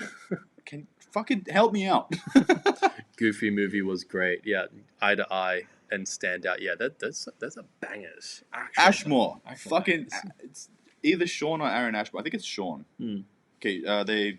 One of them played Bobby in the X-Men movies, the Iceman. Oh, okay. Yeah. You remember him? Yeah. Yeah. So there's the twins. There's two of them. Right. One of them plays the other main character in one of the three main characters in Killjoys, and yeah, they're just bounty hunters in space. But there's a pretty cool story arc.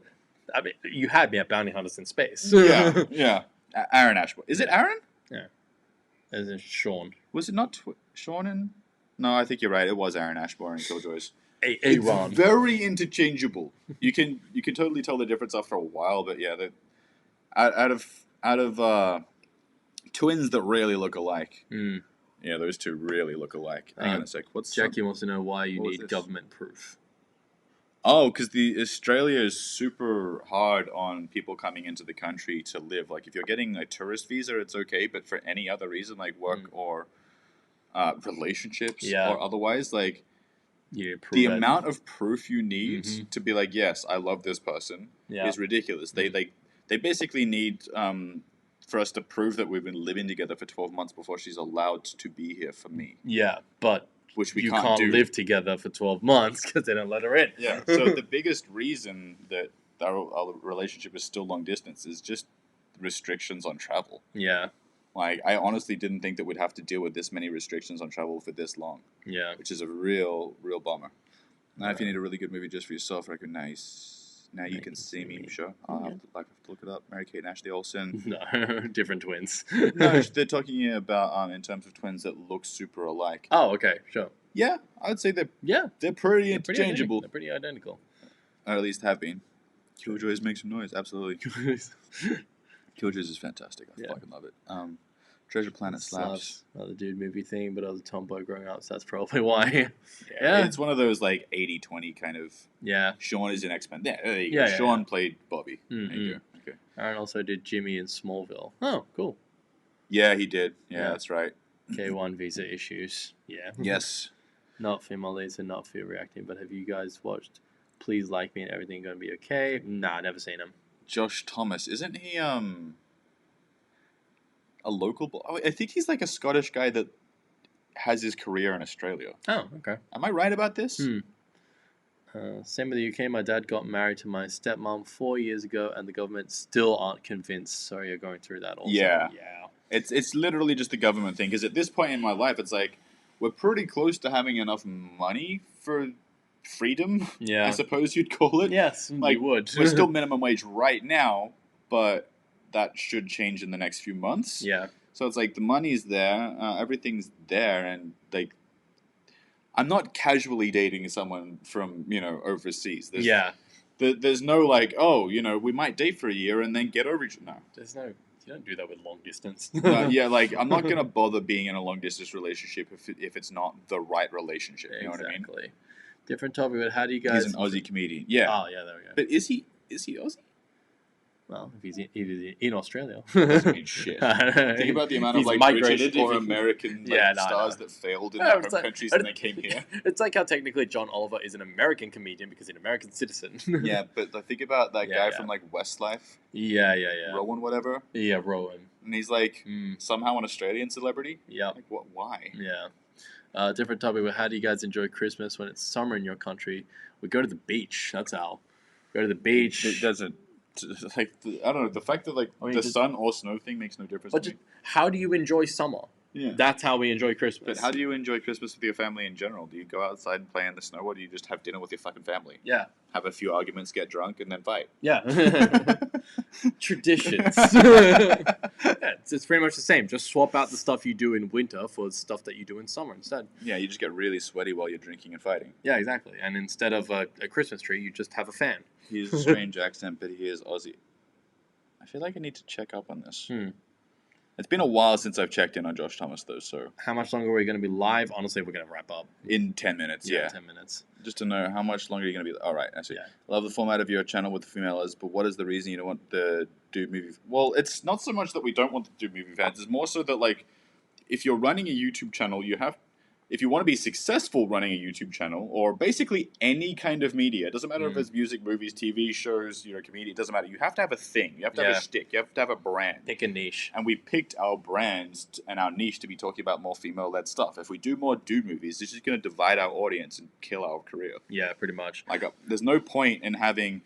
like 200,000 fans and like 100,000 of them are into one type of thing and 100,000 are into another type of thing, and then only half of your audience watches any given video. At best. At best, only half will watch that. Like, fuck me dead. Yeah. YouTube would bury us. Yeah.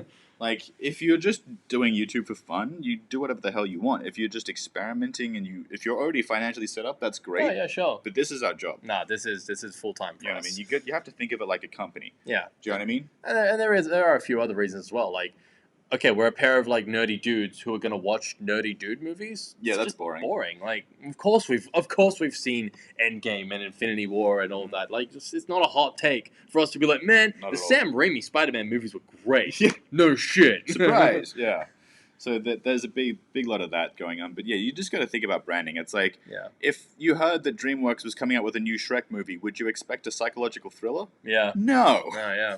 You know? And also, just some people have even just said it in the comments. They appreciate seeing two guys watching something like Legally Blonde. Just appreciating them for what they are. Yeah, actually enjoying it instead of just ripping on it. Just treating the movie like it's an actual movie. Yeah. And that's how we go into every movie. It's just a movie. Yeah, it's just a movie. We'll see how good or bad it is, you know? So it's a bad movie, but hilariously bad with Lucas Grabeel called I Kissed a Vampire. You should probably watch it. We might check it out.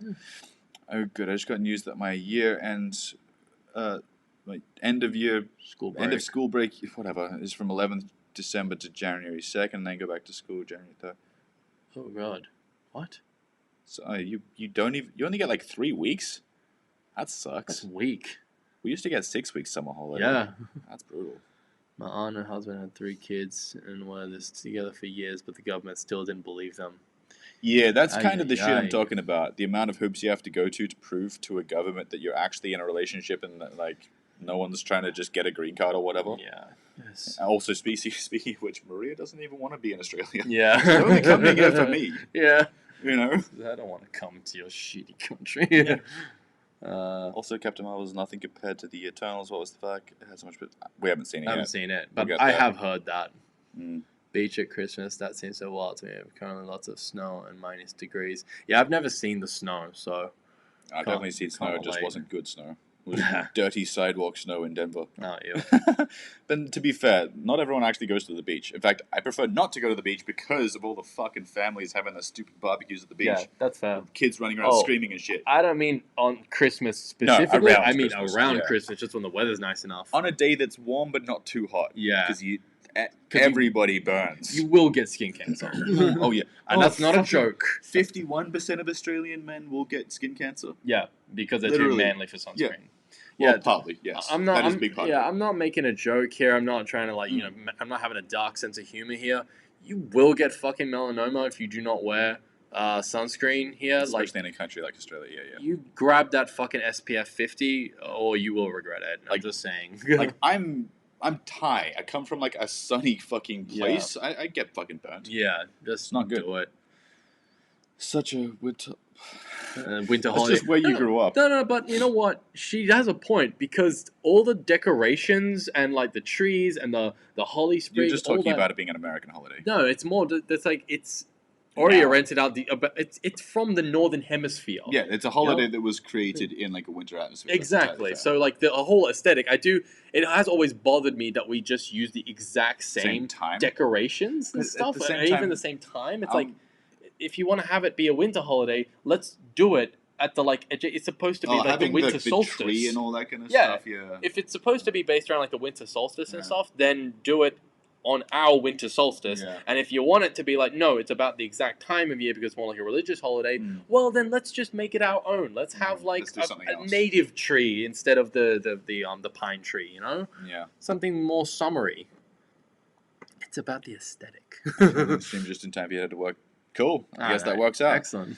Really glad you guys are focusing on female-led stuff. It's way too rare. That's actually another reason why we wanted to do it. When we first started this channel, we were looking around like, how many dude channels have committed to just talking about girly stuff? There's an empty niche. I feel like there's a few channels who do talk about girly stuff, like Dylan quite frequently does, but not always. Yeah. Aaron and Joe talk about a lot of like girly movies and TV shows and stuff, but it's like not a lot of guys are willing to commit to it. I'm like, but it's so much more interesting. There's juxtaposition. There's like room for learning and growth. There's more stuff you haven't seen as well. Yeah, there's a lot more stuff we haven't seen. Yeah.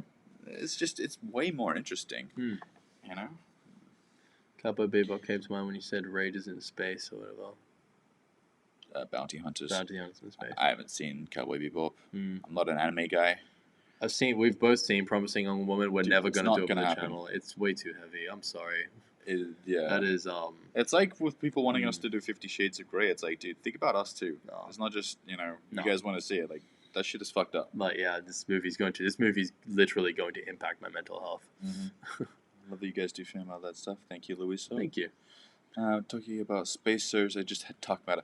Dark Matter is one of those shows that I really fucking enjoyed watching at the time, but going back through it, it's another one of those things where the first few episodes of the first season in general is a bit like, oh, there's a lot of good things here, but like one of these characters I really liked the first time around, I fucking hated the second time around. Okay, sure. So it was really rough to like watch it the second time and be like, oh, the empathetic character sucks. But yeah, Dark Matter is fantastic, and they have one of the best casts in recent sort of sci-fi TV shows. And I really like their take on the sentient robot character. Right, okay, cool. Because every sci-fi show has either a ship or a robot. Yeah. Or both. Yeah. Sometimes the ship is the robot, and they just transfer between bodies. Yeah. Christmas and summer is basically doing everything the same, but feeling like you're going to die from heat stroke unless you have a rich family member with a pool. Yeah, kind of. Not really. Yeah. It depends. Okay. I mean, aircon also works. Depends, yeah. Also, like, my apartment is built for summer, so it doesn't actually get that bad in here. A lot of the apartments and houses in Australia are built to stay cool, so, yeah. Like your brand, I've actually given out solid advice to you.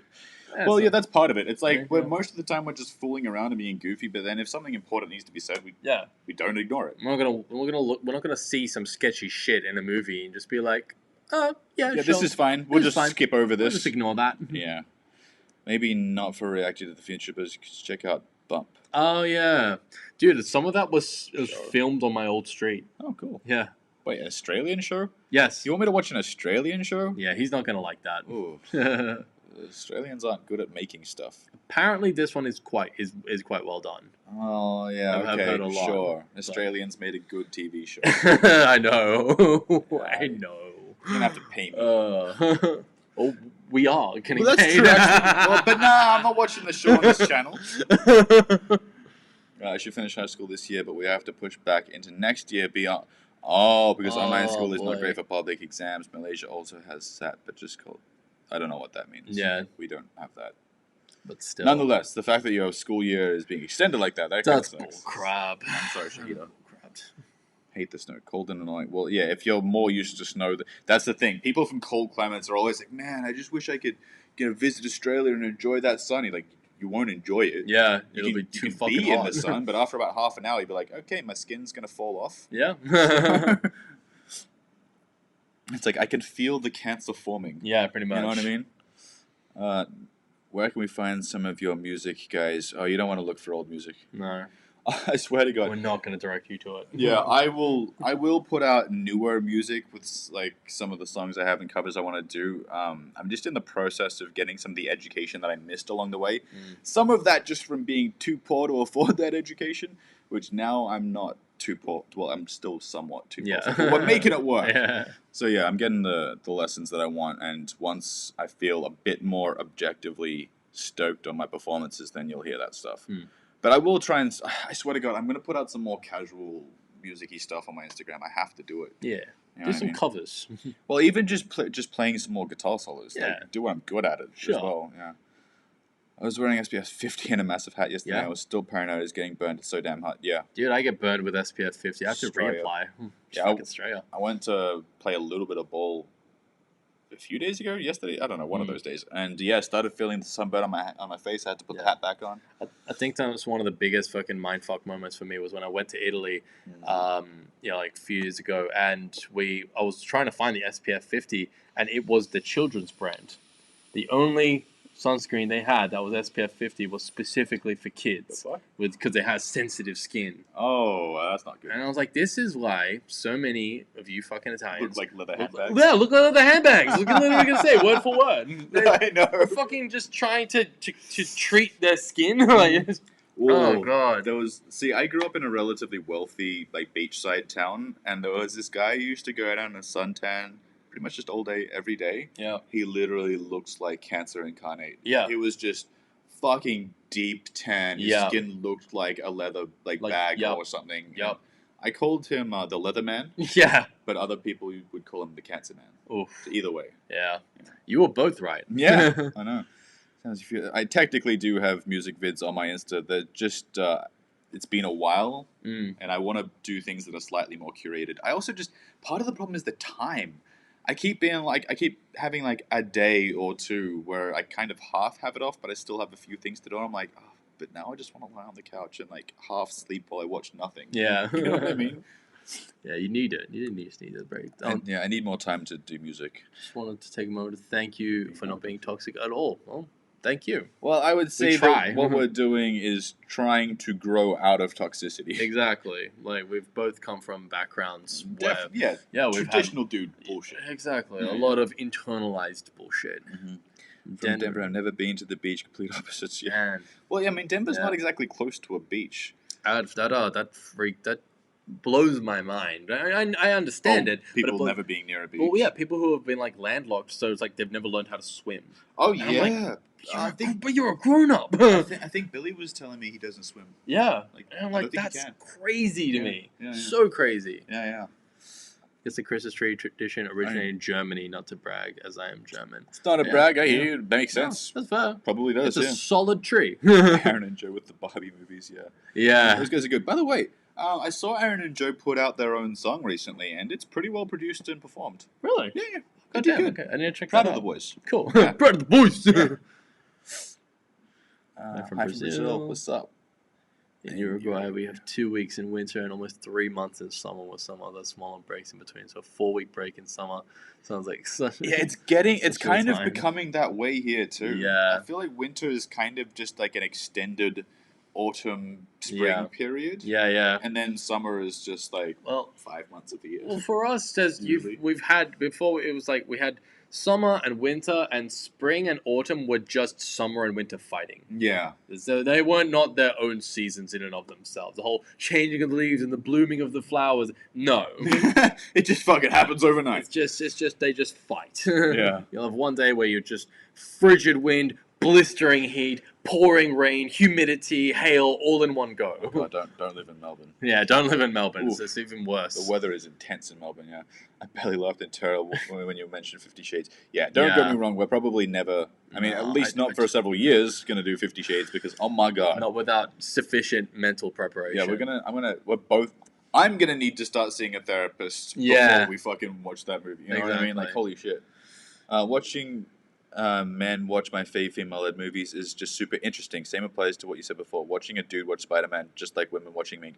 Yeah, I mean, it's kind of like, what's interesting about that? There's no juxtaposition. It's expected. I mean, sure, it could be, like, even if it was, like, like, women watching chick flicks, you'd almost have to go with the angle of tomboys watch chick flicks for the first time. Or maybe you do the cinema therapy angle. Yeah. You have to have some kind of angle. There's got to be something that's unexpected. Yeah, you know? Exactly. But just person watches the exact thing you expect them to watch. Yeah, and it's like that's not necessarily saying that like, oh yeah, every single chick has watched Mean Girls, but it's just saying it's the that expectation. it's the expectation. Like we're not talking about individuals; we are talking about just tropes and like ideas that we have and perceptions that we have of just entire demographics. And yeah, it's a stereotype, but yeah, the demographic says women watch chick flicks, dudes watch action movies. Yeah. So yeah, it's boring if that's what you're coming from. My ankle is spazzing. Jackie, you need to talk to a professional if you're having doctor stuff. You know, that's what doctors are for. Apply heat? I don't know. I don't know, man. It depends on what's going on. You can ask me for medical advice, but it's not going to be good. You can't take his medical advice. I don't. Yeah. I can't even follow my own medical advice. You guys are one of my top 5 channels for the fact that you do more female-led and see our point of view and you call out toxic masculinity. Yeah, and that's the thing. Like, it's really just about trying to see like the heart of the matter. Yeah. You know, is this really positive or negative towards men, women, that the other? It's like, is it shitty? Yeah. Is this person being an asshole? Yeah. Yes. Like, 'cause we still call out the women for being terrible, like when they are in these movies. Yeah. You know what I'm saying? Like Bad Teacher, we give that character tons of She love. sucked. She did suck. I'm still live. We're literally finishing up now. We're just finish up. We're gonna get to bottom and then bail. There are UK houses built for winter, but have to adapt to the record-breaking high temps. Yeah. Yeah. Time to wrap it up, Yeah, boy. it is. Jackie's on our case. Hyped for Superman and Lois season 2. I am. However, there was that portion around like episodes 8 to 11 or so. Not quite the exact end, but just after the middle of the first season, where I was like, what are you doing? Don't get me wrong, Superman and Lois season 1 is one of the better superhero shows that I've seen. Yeah. I would still put Stargirl and probably Doom Patrol above it. Fair enough. But Titans I would put on a similar level. Titans, Superman. Actually, you know what? Superman and Lois is probably a little bit better than Titans so far. Thank God. Yeah. Well, but Titans is great. It just has bad moments. But It has all of this greatness just bookended with terrible crap. But yeah, see, that's the problem for me is that the bookends retroactively fuck up the entire season. I know, it's a big problem. They did the same thing in every season. So that's what's made me kind of check out. Yeah. Time to go cook dinner. Thanks for another great live. Yep, thank you. Yeah, it's FPS for kids in Germany. Yeah, you guys. Yeah. I don't know what the sun's like there, but yeah. Dude, it's like snow weather here. It's trippy to see you talk about summer now. Yeah, I know. Who cares? I'm still alive. I'm still here. Just look out. I'm watching on the other side. Okay. It's not even summer yet, and I sat down for like half an hour in the sun at like 3 p.m. the other day, and it was almost painful. Yeah. Yeah, I don't know. The people who choose to sunbathe in like the middle of the day in summer, that's a cancer recipe. Yeah, that is from a professional's viewpoint, terrible idea. Terrible. Every single medical expert will tell you, don't do that. Do not do that. Yeah. If you are going to sunbathe, it's a bad idea. Yeah. But if you are going to, do it from 2 o'clock in the afternoon onwards. Even then in Australia, I'd say like 3. Yeah, and even then, you know what I mean? I think it's funny, but because Malaysia doesn't have winter and summer rains. We're just talking about the weather now. Yeah, good times. What is this stream? Bye from Hawaii. Good talk as usual. PS usually SPF 100. Well, in Hawaii, makes sense. I wish I could get that shit. Yeah, that's what I need. I mean, Hawaii is like famous for the sun, so yeah, that makes sense. Steph, same here. As a person who has always lived close to the ocean, I can't imagine not going out. Him even more so. Yeah, I literally grew up 5 minutes from the beach. That was my whole experience growing up. Log out of Google and just watching on YouTube. Yeah. Okay, no worries. Fair enough. Let's love from Turkey. Yeah, I think Thank you. It's time to wrap up. Appreciated. Yeah, we're definitely wrapping this one. The weather and helping us a trip. It is. It is. 4 seasons in one day. Indeed. Yep. Drag queens and trans women fit into your niche. I mean, there are things that we want to do, but it's at that point it actually comes down to more the money thing. It's more the popularity of the movie. Yeah. It's not even. It's not necessarily that. I'd be happy to do like drag queen, trans woman, just gay type stuff in general. It's literally just. Will we still be able to pay rent that month? Yeah, it's like how popular did those movies get? The most popular queer movie that I can think of is Brokeback Mountain. And even then, that's heavy though. It's super fucking heavy. Yeah. It's not really on brand for us. Hold up, how about musicals? We just did High School Musical. We just did 2 High School musicals. What are you talking about? We've done so many musicals. Many musicals. All the Disney movies we did. Yeah. I don't. They're a bit of a halfway point, but yeah. I mean, High School Musical at least. Yeah. You guys watched 50 watched Twilight and 50 Shades. No, it's yeah. So you worse. technically already watched it. How do you know it's worse? We haven't seen it. We just assume it is. Well, just because they're human. From what we've heard, well, yeah, they're human, and the BDS, the quote unquote BDSM thing, which is really just rape, because they did not. There's no consent going on. There's no consent going on. It's not what BDSM. you hear, we'd have to watch it. Yeah. I plan to just build Lego houses while talking about feminism on my channel. Yeah, that sounds great. I can go hard. Yeah. Love you getting more recognition. I hope the High School Musical 3 really takes off. I love seeing it. Yeah, honestly, I think the High School Musical 3 will probably do roughly about the same as the first one. I think the second one seems to be the most popular. Yeah. We'll see. I mean, maybe those higher production values make the difference, but it seems like 2 was the best. So. Yeah. Yeah, I am from Austria. We have all 4 seasons currently, deep in winter. Skip 4 years, you can guess. We love snow. Yeah. Yeah. Fair enough. I can understand that. Okay, I think we're pretty much done here. Yeah. Now we're just talking shit now. We are definitely just chatting. talking some shit. Yeah. Doing old school. Yeah, Superman and Lois after the mid-season break, it felt different. Literally, there's just a few episodes right after the mid-season break, and like I just don't want to spoil it for Steph saying the exact storyline. Not seen it. Don't spoil. So yeah, let's wait for him to watch it. But yeah, there's a few episodes in there that are like, oh man, what's this direction we're taking? Yeah. Think about the sunscreen thing. Yeah. Okay. We want to keep going, but we gotta wrap this up. How can I grow toxic? Oh, define. That's a question for maybe next stream. Yeah. That's a bigger question. So, yeah, 1:06 in the middle of the night in France. So if you need, don't worry, Nat. We're closing up now. So yeah.